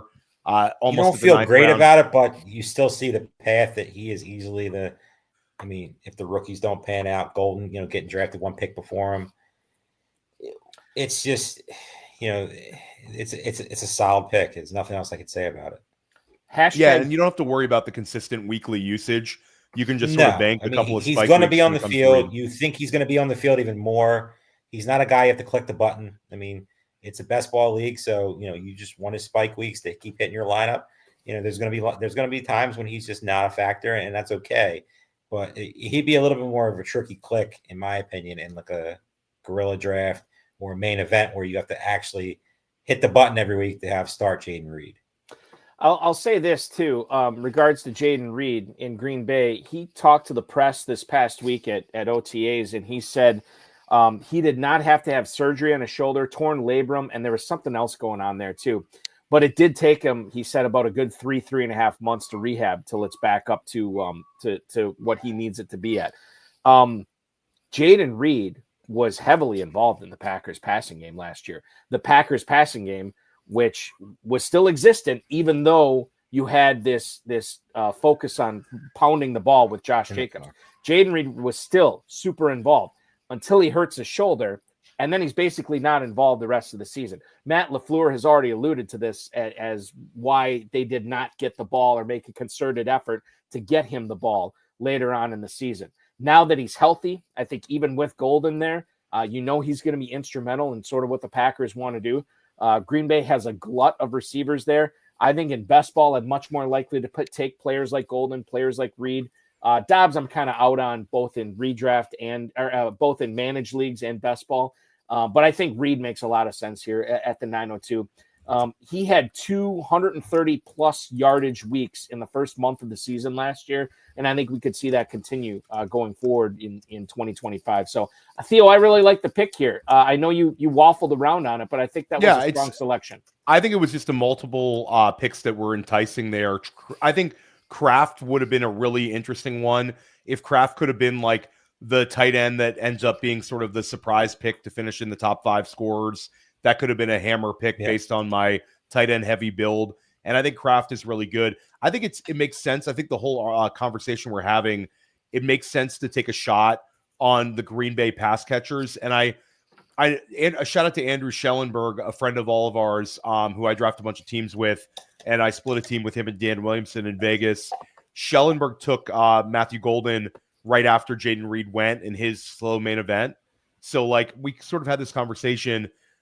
Golden's a guy that a lot of people are kind of beating up, but I think sort of the range of outcomes, he could end up being the one. But I think Kraft, Golden, and Reed all go in that range with one another where they're interesting. So yeah, the Scatterboo pick sort of tilted me a little bit in retrospect. But I don't mind having another running back in this build. It's did I draft the correct one? And Terp, I don't know if the story's been completely told. Like I had a ton of Tyrone Tracy, drafted him every dynasty league. We drafted him in every best ball league we did together last year. But the guy's fumble happy. The guy does put the ball on the ground. And Brian, that's a big worry. That's my biggest worry is, at the end of the day, is he going to put him in the doghouse if he drops a fumble early in the season? It's going to be, the rookie and obviously, a mix in of Singletary, and he's just going to get phased out. I don't see the Brian Singletary. Daboll's coaching for his I don't job. see the Singletary. Singletary got phased out like a lot last year. See it, being just a muddy situation. Yeah. I don't know. It's definitely one where I'm not afraid to take a chance on.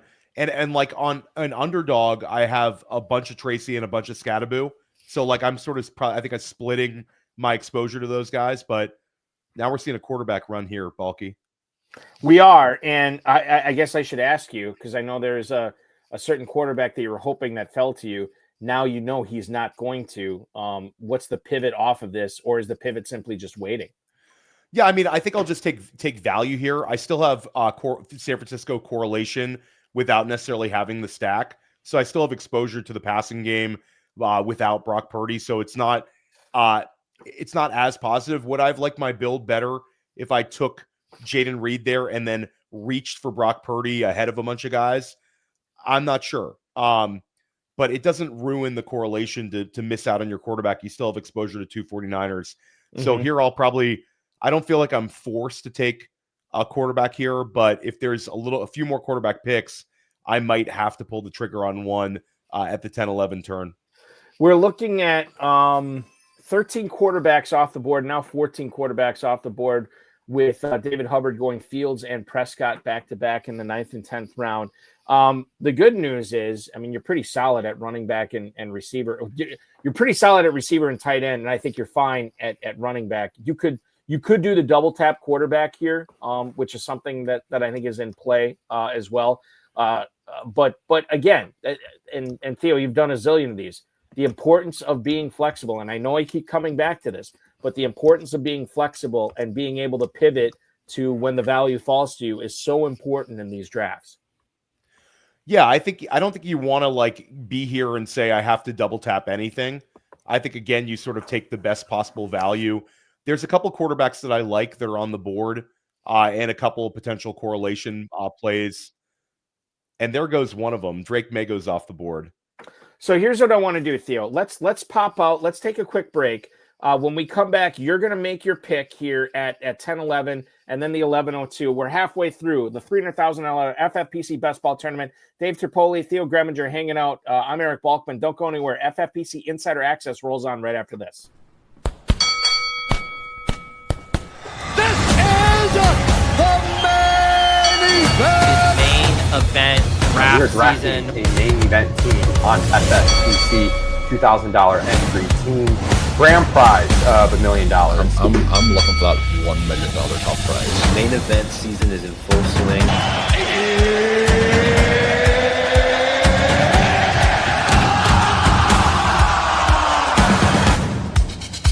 What's up, everybody? Andrew Cooper here of Fantasy Alarm, and I'm here to talk to you guys about how to take advantage of your takes now that the NFL draft is over. I got them. You got them. We've all been thinking about ways to go with this rookie class, maybe even ways to get away from the rookie class, to go with the older veterans, to take advantage.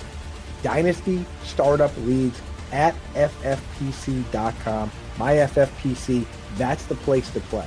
That's where you can go in and you can load up on the rookies from this class. If you love Ashton Genty, if you love a Marion Hampton, if you're fired up about Pat Bryant, whoever it is, you can go in and get all these guys now and have them for their entire careers.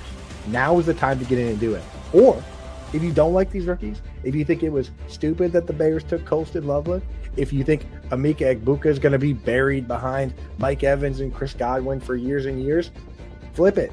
Go in and draft veterans. Go in and draft guys now while everybody else is going for picks and players and prospects. Load up. Put your name on the trophy and the money in your pocket right now. And the best place to do it, where I do it, where all the experts do it, FFPC, myffpc.com. And when you use promo code ALARM, they'll give you $25 when you deposit $35 or more. So get in there now and do a dynasty startup draft. Draft your team. Show everyone that you would have dominated the real NFL draft, that you're the real best GM, and win some money over at myffpc.com now. We are rolling on here on the FFPC Insider Access Show. Theo Gremminger from Fantasy Points joining me tonight, as well as Dave Terpoilli. Theo has made his picks in the 10th and 11th round, which will bring us to the halfway point of this FFPC $300,000 Best Ball Tournament draft that we're covering live tonight. You have broken the proverbial quarterback cherry here, going with Josh Downs at wide receiver at the 10-11, and now Jordan Love at the 11:02. So we'll talk about the Love pick first here, Theo. Was this sort of like, I don't want to say a slam dunk, but knowing that you had Jayden Reed in the 9th round, knowing that you're going to have possibilities to add Green Bay receivers later on in this draft, did that make Jordan Love that much more appealing? Yeah, absolutely. The Jayden Reed bet is sort of also a Jordan Love bet. We saw 2 years ago Jordan Love give us like a top 6 finish at the quarterback position. Last year became much more turnover prone, and also Green Bay went very run heavy over the second half of the year. I think the playoff loss to Philly, where Love had 3 turnovers and they only scored 10 points as a team, sort of was a wake-up call to Green Bay.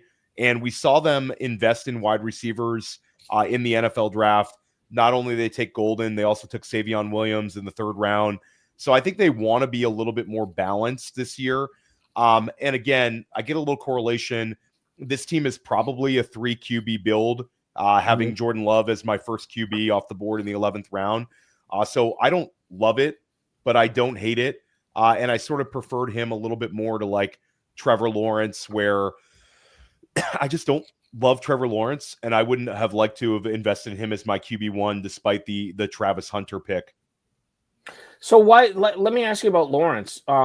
Why don't you like him this year? I mean, things should be better, right? Liam Cohen, Travis Hunter. I know there's no Evan Engram, but you got Brenton Strange there as well. But you're a little bit down on him. Yeah, I just don't love Trevor Lawrence. He's been a guy that sort of like left us wanting a lot more. Jordan Love's best season as a pro is better than any year Trevor Lawrence had as a pro in a smaller sample size of starting seasons. And I think that Green Bay has a little bit more continuity. Like, I love Liam Cohen. I think he's super smart. Obviously, I love Travis Hunter. I like Brian Thomas Jr. a ton. But it's a big projection for Jacksonville. Also, some offensive line questions. Green Bay's a team that's won a lot of games under LaFleur. I think this year they'll continue to be a strong team. I think it's just a little bit easier bet for me to make. Maybe if I'm chasing an upside bet, maybe Lawrence is it because, again, the Liam Cohen factor, the fact that he's got the 2 wide receivers, they'll be more pass happy. But I just like Jordan Love just a little bit more. Robert Lipkin chiming in on YouTube. He's watching the broadcast. He's drafting right next to you at the 3 spot tonight, Theo. Good job, Robert. Yeah. Nice very well done so far. Yeah. Couple of rookies here. He gets the Caleb Williams, Colston Loveland, Luther Burden. I love the Egbuka pick. I almost took Egbuka instead of Love and would have just pushed it all around. I think like getting Egbuka this late, Burden, Egbuka, all it takes is one injury in the either wide receiver room, and both those guys are fantastic. And I like the Adunze, Burden, Caleb Williams stack is really, really strong. Don't forget Loveland. And Loveland. He's got Loveland too. I love that. It's all in on the Bears. And the Bears and Bengals is 2 good teams to be on. Yeah, Burrow and Chase Brown, T. Higgins. It's good. It's solid. Theo, let's talk about the Josh Downs pick. I have talked with my co-host on the High Stakes Fantasy Footballer, Farrell Elliott, who, if he's not the president, he's got to be the vice president of the Michael Pittman fan club, a guy who was playing with a fractured back or tried to play through a fractured back last year. His shortcomings were the benefit for Josh Downs, who had a really good season. You had the opportunity to take Downs or Pittman as far as Colts receivers. Why was Downs the pick for you there? I'm always Josh Downs over Pittman at this point. I worry about Tyler Warren coming in and sort of taking away the pro Pittman argument. Downs is sort of his own guy. He's going to play the slot. Downs was the only one that was successful with Anthony Richardson. I think Downs is one where if the Richardson injury is something that becomes even worse and it's going to clearly be Daniel Jones, then I think Josh Downs is the guy who could move up significantly in ADP. Downs is really good. This is a guy that I think is a really, really good value across multiple best ball platforms. He's an easy click on Underdog, and I love getting him here in like the 10th round. I took a bunch of Downs last year in high stakes drafts. I just think he's a very good player, and he's an easy bet to make at this current price. I know we talked a lot about the Packers passing game, but I want to throw it to Sean Green on YouTube, who had this question. Terp, I'll ask you first, and then Theo, I'll come back to you since you're the one who drafted Jordan Love.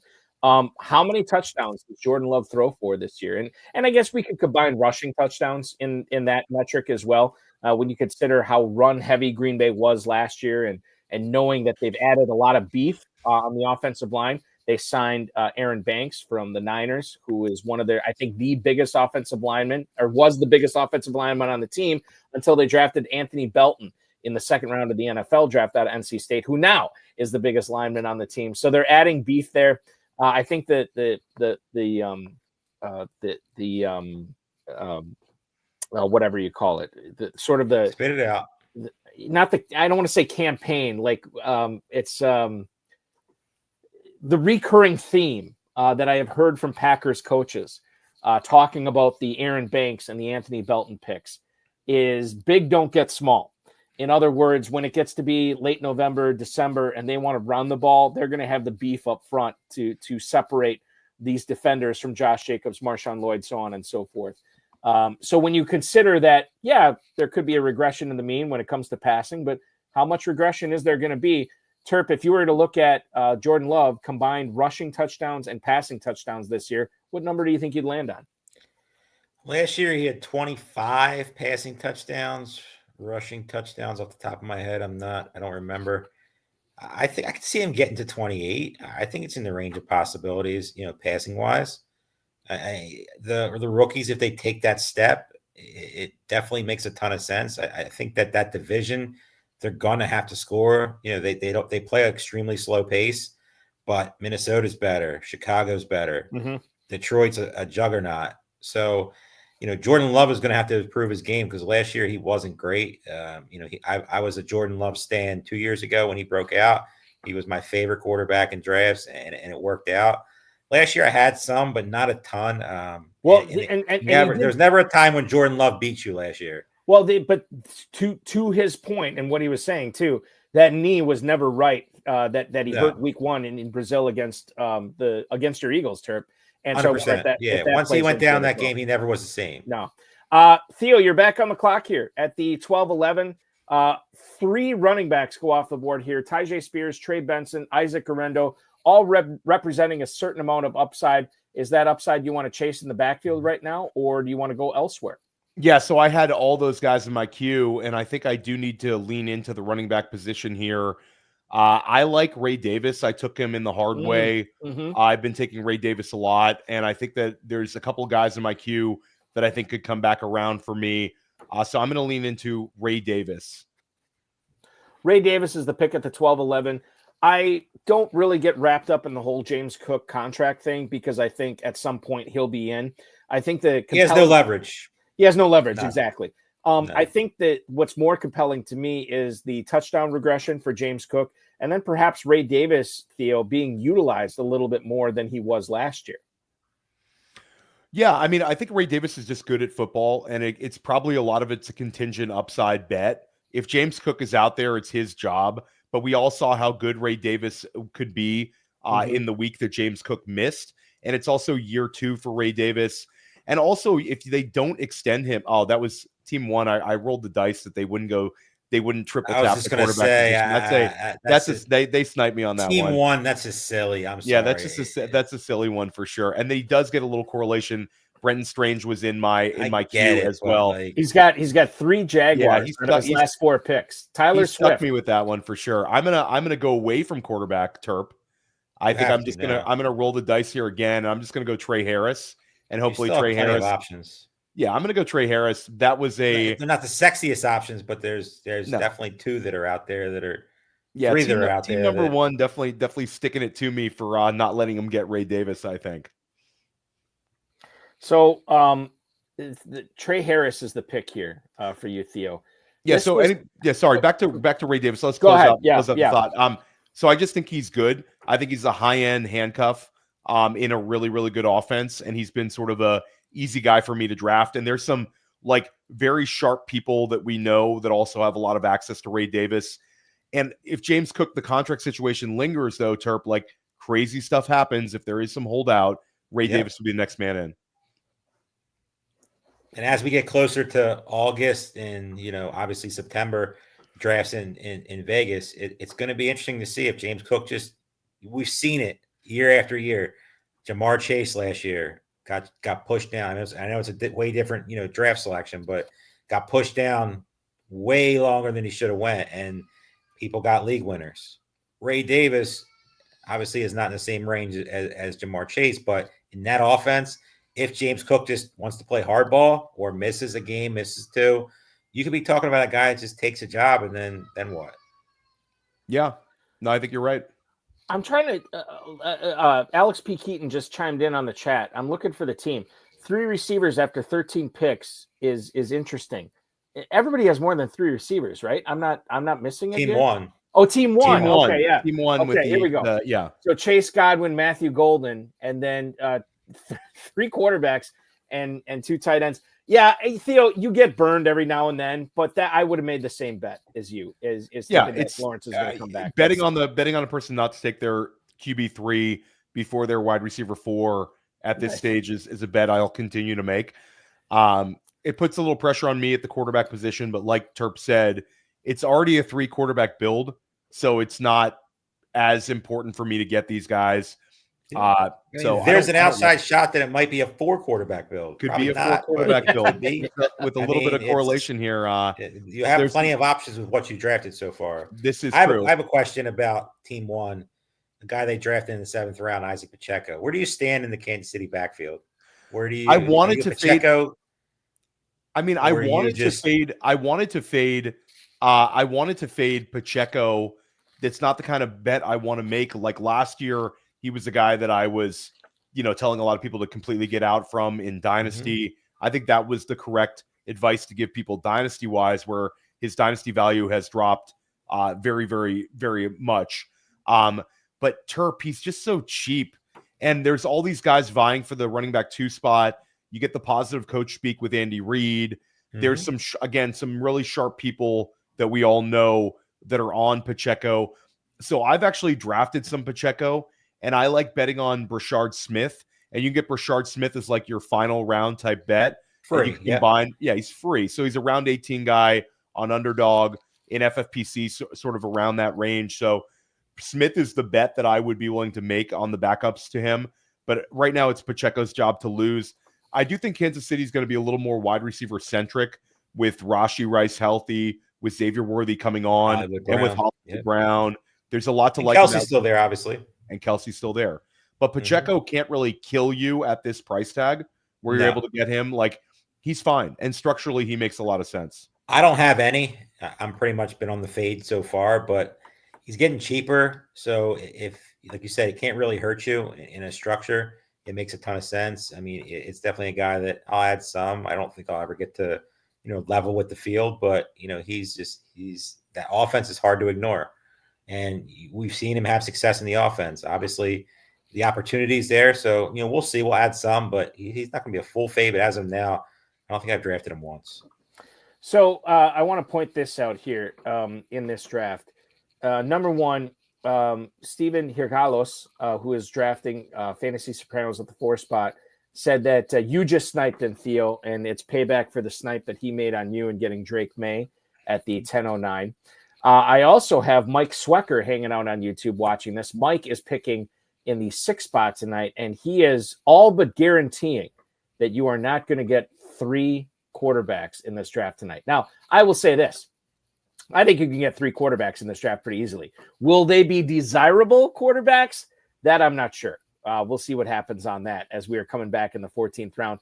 How much of an emphasis are you putting on that position, Theo, right now, knowing that, as Sean Green pointed out on YouTube, everybody's going quarterback crazy in this draft. 24 quarterbacks taken now just starting the 14th round. Is this something that you put a premium on for the rest of the draft, or knowing that, like, listen, they can't just keep drafting quarterbacks? Like, I'm going to get some value called to me. Well, they definitely can. I've gotten stuck in drafts like this before.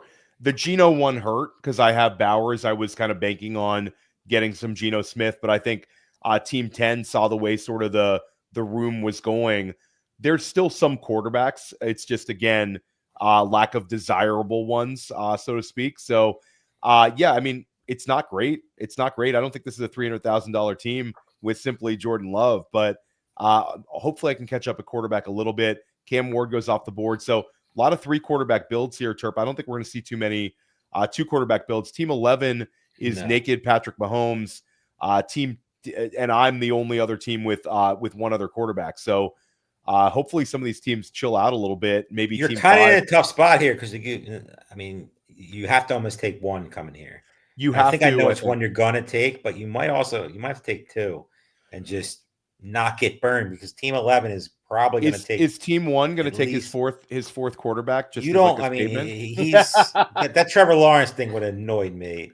Certain things pop up in drafts. It's just like, you never in a million years think he's taking Trevor Lawrence, even with the 100%. Correlation with strains. I get that, but like, you bank on that. That's what you play your Russian roulette, and you think it's going to get through, and it doesn't.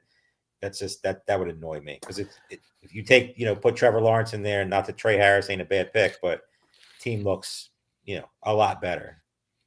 Robert Lipkin on the clock here at the 14:10, which means as soon as he makes his pick, Theo will be on the clock, which he is now. Roshan Johnson goes at the 14:10. Theo, you have your pick of the litter here at 14:11. Take us through what you're thinking. Yeah, I mean, I think for me, it's do I take the chance on quarterback? Do I double tap? Do I go running back? I think I'm going to take Matthew Stafford just to kind of solidify myself a little bit. I don't have any correlation, but I think Stafford's good, and I'll take him in the sort of this range. Very surprised on where he's getting drafted. I'm not sitting here saying he's a superstar in any way, but they have the offense. I mean, with Adams, I think I'm gonna maybe actually go running back and put the pressure on team one to see if he wants to take his fourth. I like it too. I like it. I would forget it. I'm gonna take. You've done it this far. You're going to get Stafford or very likely another player who you have, So there's like two or three running backs that I could take here. I could also just take J.K. Dobbins with the chance, but I'm going to take Braylon Allen. I think he's interesting. I think the Jets staff likes him, and I think he'll have some usable weeks. He had a couple usable weeks last year. So here we go. I think I'm going to get my Matthew Stafford here, unless this guy wants to get cute. Well, he's already gotten cute. He's gotten pretty cute. This would be sexy at this point. So my question with Stafford is, why not Sam Darnold? Yeah, Sam Darnold's probably the smarter structural pick, but for stacking purposes, obviously with JSN, Stafford naked is just ugly, okay. Man. But the other thing to keep in mind there is if you're trying to solidify, you have options with Stafford though. There is some tricky options that it's not necessarily naked. There's a couple of options. For him a little bit later. There are some options later that you could get. You could tell a story to get there. It's both those two don't come back. I mean, you're right.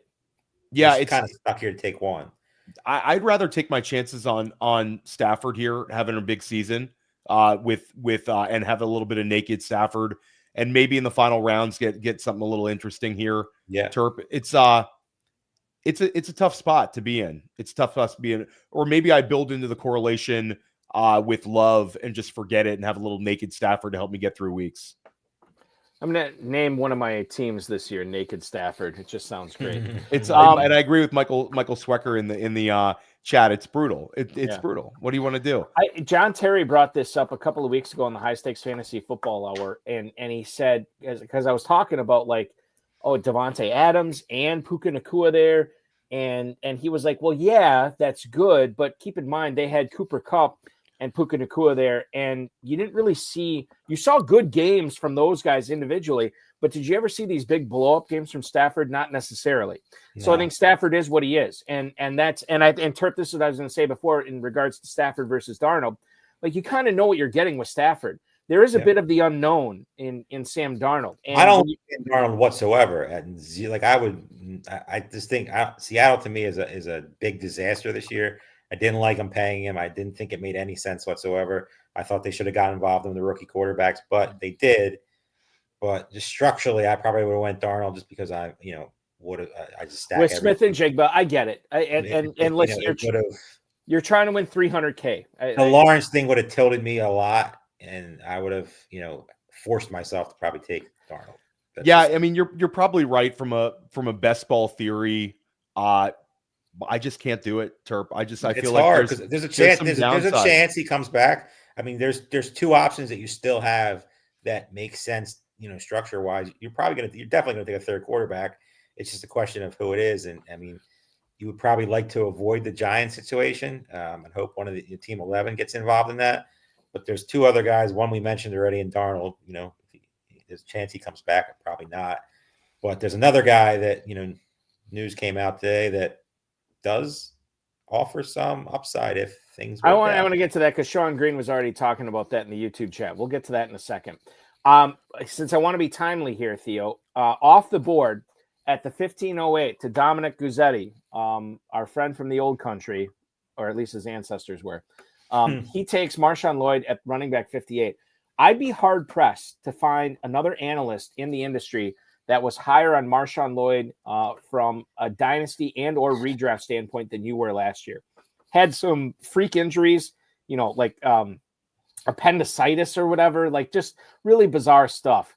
Where do you stand on Marshawn Lloyd going into the 2025 season, knowing that the Packers really didn't address the running back position at all in free agency or the draft? And seemingly, only Josh Jacobs is in front of him right now, and you can get him at the 1508. Yeah, I mean, Marshawn was right there with Braylon Allen for me I was super enthusiastic about Marshawn last year. You don't like to see guys that kind of fail to stay healthy, but I think the enthusiasm is there from the Green Bay staff with Marshawn. And if he's healthy, he's the clear handcuff on a team that was extremely run happy. Marshawn, everything we said about him as a prospect last year, I sort of stand by. Very, very athletic. Green Bay used a 3rd-round pick on him, was a stud at the Senior Bowl. So I think anything, we'll take the discount this year. I still have exposure to him in Dynasty. I've still taken him in a ton of best ball drafts. Mm-hmm. So, I mean, I like seeing team number 8 get him there. I think that's a really, really good bet. So the other thing, as long as we're talking about Marshawn Lloyd versus Braylon Allen, and I looked at this, I was surprised to see that there's this deep yawning chasm between Braylon Allen and Isaiah Davis in the FFPC Best Ball Tournament, according to Fantasy Mojo ADP. Braylon Allen, running back 54 at the 1507. Isaiah Davis, running back 83 at the 2008. I guess I'm surprised that there's 5 rounds of disparity. I think these guys are closer, or they should be closer in ADP based on what we saw last year. But maybe, Theo, you can explain it to me better. I mean, Braylon, I'm a Wisconsin guy. I should love Braylon Allen. But from what I saw with Isaiah Davis last year, I have some pause.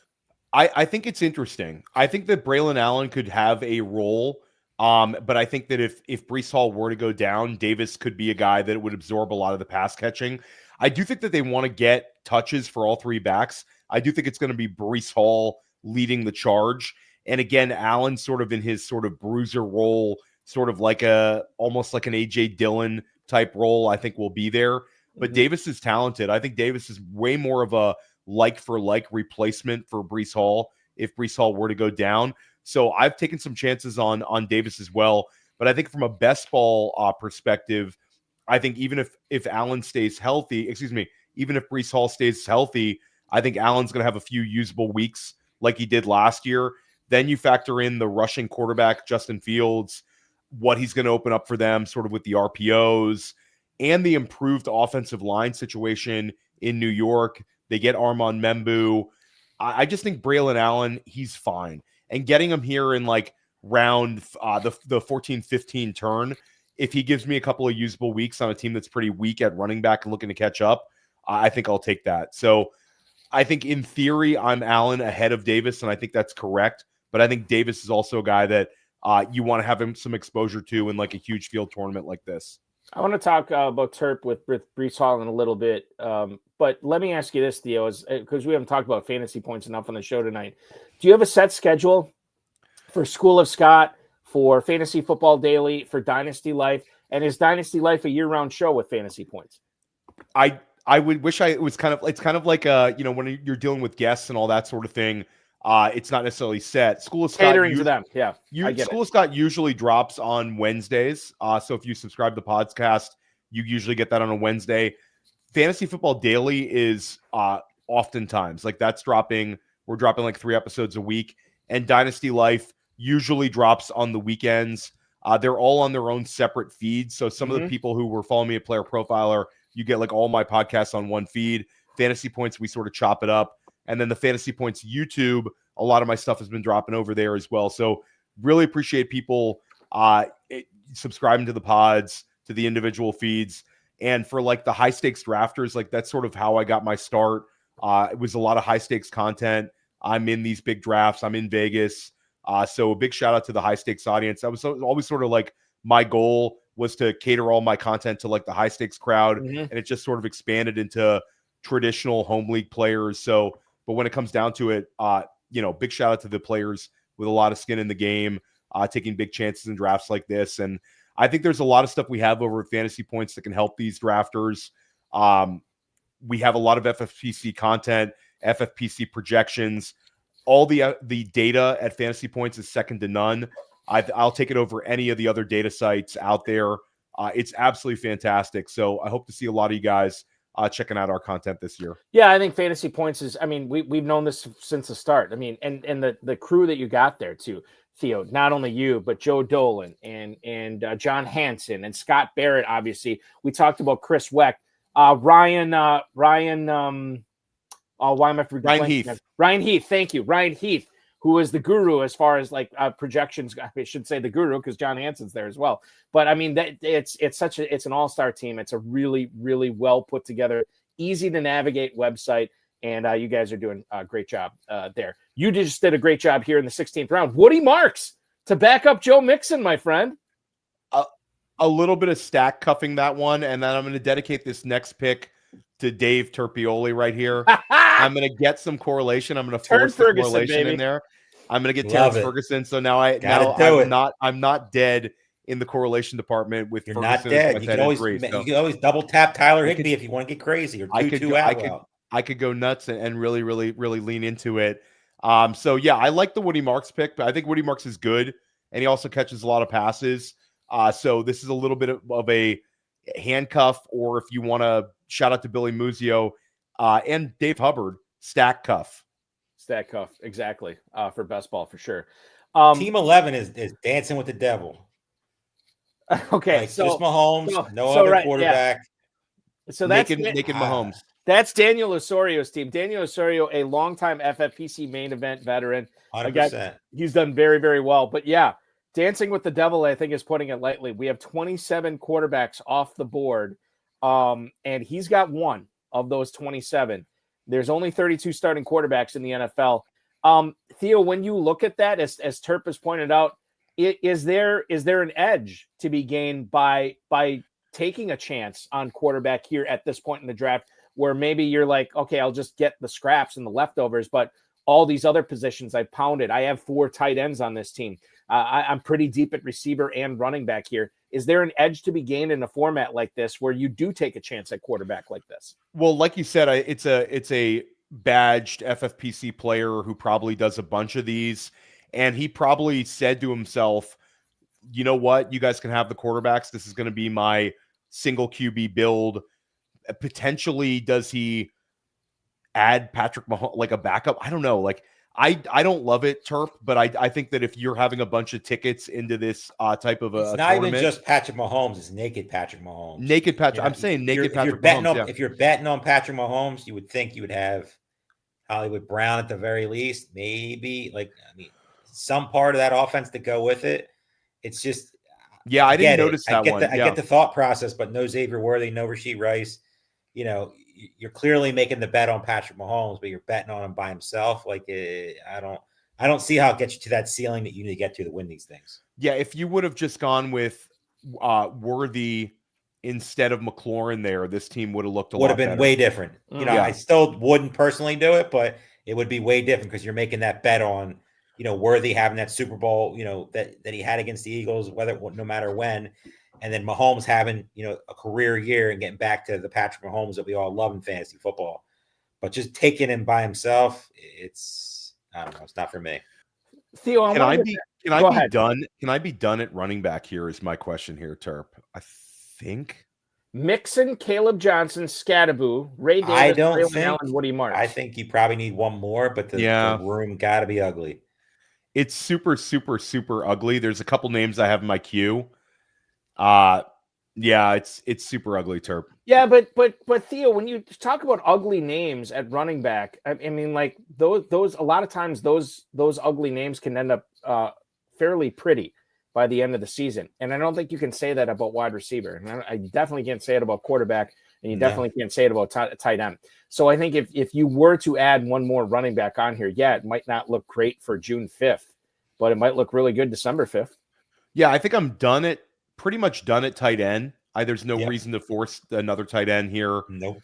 Wide receiver, I'm pretty strong at, considering that one of my tight ends is going to be in the flex spot pretty much every week. Mm-hmm. I think it could be quarterback, running back here, Terp. And there's a really nice quarterback out there. There's an interesting. Whether he makes it or not, it's a different story. It makes sense for the build and, you know, some other things that, you know, pop up, but let's put a pin in the quarterback conversation. I'm going to scroll down here. I'm sorry, guys. You're fine. I'm slacking on this. We won't tell anybody. But thank you, Terp. I appreciate that. That's why we keep you around. No, We have Never mind. There goes that. Yeah, there that's goes who that I thought idea. you were talking about. As soon That's as who I was thinking of, and Yeah. I was keeping it in the back of my mind, double tapping both of them, Terp, even with the discount injury, and going with the double tap of the Indianapolis quarterback room. So, because at the end of the day, if the consideration. Richardson injury is not a serious injury, which we kind of don't know right now. I mean, it just came out today, and they said he might be back sometime in training camp. So that's obviously a worry that it could be just like a season wash type of thing.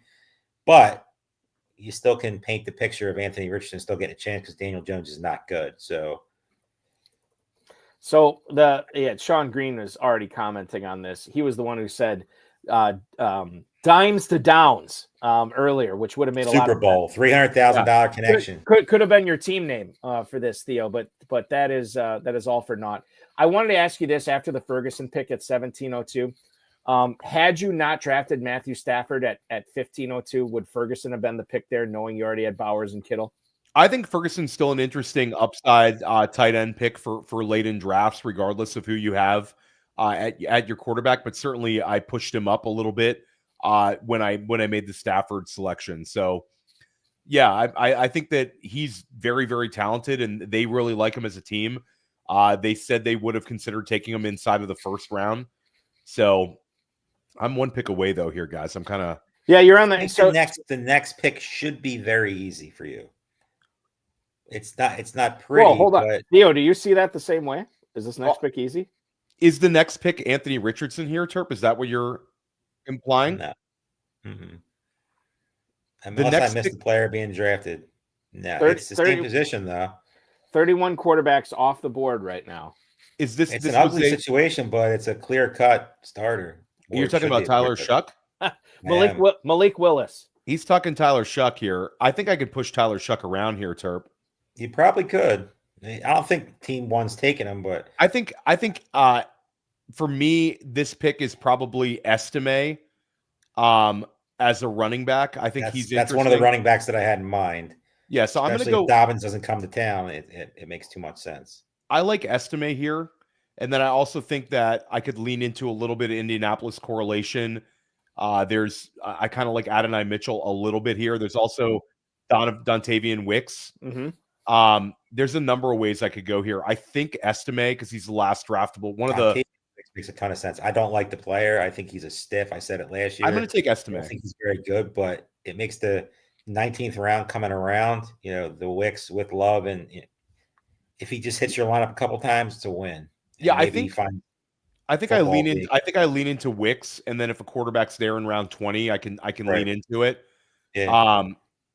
It's ugly. I mean, the quarterback situation is really ugly. I don't know if I think I become a 2 quarterback build here, Terp.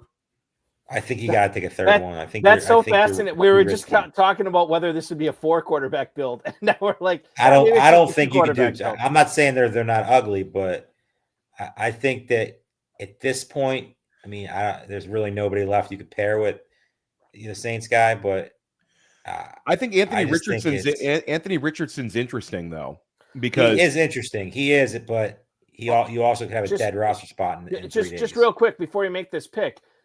Sean Green posting on YouTube, Browns quarterback can't leave without one. Is there something in there with the Browns quarterback? Whoever. That's also a fair thing. I don't. If you, but there's still a lack of clarity here. Totally. Yeah, I think the clarity's in New Orleans. Yeah, I think it's probably Shuck. And Michael Swecker is probably correct in the chat too. I mean, Estime, the fact they're bringing in Dobbins, I don't think it's a great pick. But Estime has a little bit of juice. But if they don't bring in Dobbins, he has a role. Right. It's 18th round and with an unknown rookie. So 19th round. I'm going to take Tyler Shuck. There you go. So the Oyster Man goes at 1902 to Theo Gremminger's team, joining Matthew Stafford and Jordan Love. I mean, for waiting till the second half of the draft, Theo, to take any quarterbacks and ending with Love, Stafford, and Shuck, I think you could have done worse. I don't know. It's pretty low level quarterback room here. We've had worse. I remember the one year we didn't take worse. anybody like round 15. I know. And one of them was Baker Mayfield, so it worked out. So. Well, I used to draft a lot with Billy Muzio, and he was notorious. And him and Dave, when they were splitting teams, they love getting ugly in those streets. I can't. Shout out to Dave Hubbard. I'm not sure if you're going to listen to this one, Dave. But his drafts last year, I remember some of them where he didn't pick anybody till like the 16th, 17th round. Yeah, that's too crazy for me. Muzio would do that. It was like it would be like playing Russian roulette at the quarterback position. Right. Yeah. There was one draft when I was drafting in Louisville at the Kentucky Fantasy Football State Championship. This was probably 6-7 years ago. And this is back when I was in like my total, I am not taking a quarterback until I absolutely have to phase. And I don't do that anymore. But it got to be like round 17. And my buddy Jim Cole pointed out, he's like, Balky, you don't have a quarterback yet. And I'm like, oh, I don't have a quarterback yet. And then I pounded Stafford and somebody else super late. It ended up being okay, but it was not ideal. So, but that's what happens when you draft in Louisville and the bourbon is flowing and you're not paying attention to your quarterback. Bourbon hits different, man. Bourbon hits different in Kentucky. It definitely does. It does. So let's look at this, guys, here. You are coming up, Theo. One final pick to go. You're good on tight end. I can't imagine you're going for a fourth quarterback here. You have plenty of running back depth, plenty of receiver depth. This is kind of like a wild card pick for you. It's kind of like, hey, whatever the board shows me, you don't have to tell me who is in it, but how many players are in your queue right now? I have 5 players in my queue, and most of them are wide receivers. Okay. One of them makes a ton of sense that you were possibly going to take in round 19. Theo, I think we'll come back to you. Smith and Jigba, Travis Hunter, Jawan Jennings, Jaden Reed, Josh Downs, Trey Harris, and those are is that 6 receivers? Yeah, 6 receivers here, 20-round draft. So yeah, it makes sense that you would be going wide receiver here late. Theo, is there an art to drafting 19th and 20th round receivers here? What's the kind of the archetype that you're looking for late round wide receivers in a best ball tournament? Usually, there's some correlation with these picks where I'm trying to cram in a little bit of correlation. And you also don't want to necessarily have dead picks. I think that's one thing where you guys have often talked about when you're covering like the pros versus Joes type drafts is a lot of people will just swing for the fences here, where if you can just take a guy that you know is going to give you a couple of weeks, that's usually sort of a better pick. Sort of like the argument for the Darius Slayton drafter in previous years, Terp, where you get access to that sort of player in this range of the draft where he's going to hit your laps a couple of weeks. It's not, you're not expecting anything crazy, but he's not going to be a zero all season too. Exactly. So you don't want to take zeros here, like taking that undrafted free agent who's super fast and has some positive reports in camp. That sort of like player can be a dead pick in this range of the draft. So you want to have usable weeks. You've heard like Justin Herzig and really smart underdog drafters talk about this theory-wise, just not burning those last few picks. But yeah, if I'm going to cram one in, it's going to be correlation. And a couple of the players in my queue are correlation plays. So as we wrap up this draft here tonight, Theo, I'm not going to ask you to offer a grade on your team, but based on what you thought you could have accomplished tonight, based on what you did accomplish, how well do you think you did to grade yourself, to give yourself a rating here tonight from the 2 spot? How do you feel about this team? Oh, this team is definitely not going to be one of my best teams I've drafted. I'll say B-, nothing more than that. And maybe even a C+ because I missed out on I should have dove into the quarterback run and not try to zig a little bit. So I'd say, somewhere in that B-, C+. Structurally, I still have some interesting things I did. I have a couple outs. I like the Kittle-Bowers combination. I like Travis Hunter pick. I like the double tapping the Houston running back pick. And I like getting the Jaden Reed, Jordan Love correlations. I mean, maybe a B- here. It's not the worst team that I've ever drafted. But again, sometimes Terps, those teams that you're not that happy about end up doing better just because of the structure. Absolutely. Terp, you've done this before. We've done this before. We're like, there we go. I know there's been plenty of teams where I've drafted and I'm like, this team is awful. And then that's the team I'm rooting for come December. It just is what it is. I drafted 10 now called Gorilla teams last year. and I did one on the stream with Aiden. I remember the draft like it was yesterday. Every pick like fell right to me. I thought it was the greatest draft in the world. And it was made the playoffs in 9 out of the 10 leagues. And that was the one that I didn't make the playoff. I did not make it. Terp, we'll talk this one out together for the listeners. It's Anthony Richardson. It's Adonai Mitchell. It's Tutu Atwell. And then taking a shot on a New Orleans Saint wide receiver, a Bub Means or a Brandon Cooks. To me, it would be Bub Means or Atwell. I feel like I think it's Atwell. I think it's an Atwell. I think Atwell makes a ton of sense with Stafford. I mean, if something happens to one of those guys, and they just paid him. They just paid him $10 million, didn't they? He's clearly the third guy there. Yeah, he's the third guy there, and he's fast. It makes a ton of sense. Yeah. I like. There's a little hype on Means early in camp, but there's so much unknown with that team right now. The only reason you would take him is because, like you just said it 2 minutes ago, it could be a total zero all season. Atwell will hit your lineup probably at least twice. That's right. It might not be what you want him to hit, but he's not going to put up zeros all week. Yeah, so I get the Ferguson, Atwell, Stafford backdoor it just stack worked out. there for sometimes it just works out. There's no Puka or Devontae or Kyron in there, but it could have been worse. You could have took Tyler Higbee. Naked Tyler Shuck there. That's how we end the draft. That's your team name right there. Would I have liked this team better if I would have passed on Tyler Shuck and taken Dontavious Wicks there and then just taken Anthony Richardson when nobody wanted him and hope that he's not hurt? Like, I say no. I'm not sure. The Anthony Richardson thing is a wild card because it literally came out that day. They said, like, I don't know. It doesn't sound good. It sounds really, it sounds very, really bad. And a guy that's been injured in the past who's missed a ton of games. We all know the explosive upside. We've seen it in a short dose, but it's hard to take in a gorilla league or in a main event. You could waste a 20th round pick because it doesn't. You can cut him here. If he's out for the season, you draft him today, then you're sitting with just Stafford and Love. I'm not saying Tyler Shuck's a superstar, but at least gives you an ability to get a guy that's going to hit your lineup. Yeah, hindsight's 2020. I would have done Shuck here 9 times out of 10 for sure. Theo, this was so much fun. Terp, this is so much fun. Theo, for anybody who missed it tonight, at the OG Fantasy on X, fantasypoints.com. Dynasty Life, the podcast, the Fantasy Football Daily that's podcast, School of Scott. That I do keep track. Scott Parrott as well, and I'm sure you'll add another 15 podcasts onto your resume before the. No, I'm tapped out this year. This is that's what you say now. We'll see what happens. So much fun tonight. Fantasypoints.com is where we'll continue to follow you. Shout out your guest for next week. So next week, from 7 to 9, we have superstar Joe Dolan coming on, SiriusXM Fantasy and fantasypoints.com CEO and owner is going to be coming on, editor-in-chief, for Fantasy Points. Joe Dolan is going to be joining me next week for 2 full hours. That's going to be a lot of fun. Dave Terpoilli will continue to watch you on the FFPC every night, every Wednesday at 9 o'clock. Me and Aiden will. Next week we have a Beeb on.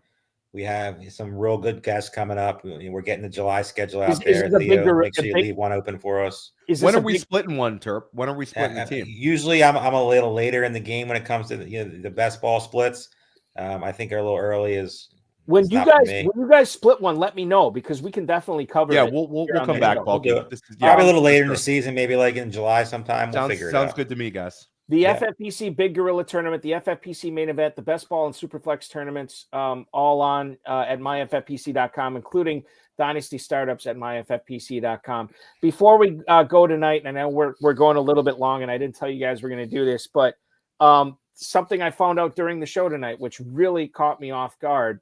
Anthony Servino from rotowire.com, a guy who co-hosted this show with me less than 10 months ago, passed away yesterday, which was it's shocking and it's awful. Wow. I'm just kind of at a loss for words. I'm just going to read what RotoWire had to say about him. We are heartbroken by the passing of Anthony Servino, known to many as at the real NFL guru. Anthony was a passionate fantasy football voice and a friend to so many in the community. Brought energy and authenticity to everything he did. More than a creator, he was a devoted husband, loving father, and true supporter of this space. Our thoughts are with his loved ones, especially his wife and son during this incredibly difficult time. please consider donating to Anthony's family's GoFundMe. And if you want to find that, go to x.com/RotoWire.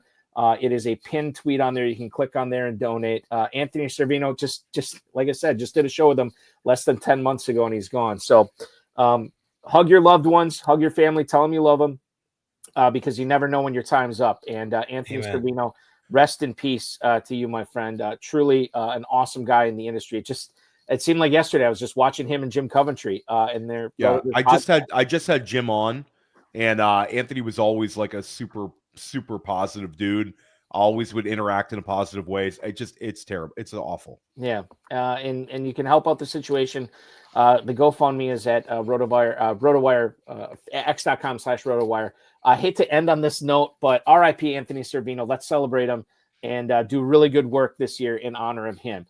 For Dave Terpoilli, for Theo Gremminger, I have been Eric Balkman. This is FFPC Insider Access on the Better Sports Network. Shout out to our producer, Matt Deutsch. We'll be back at 7 o'clock next Thursday.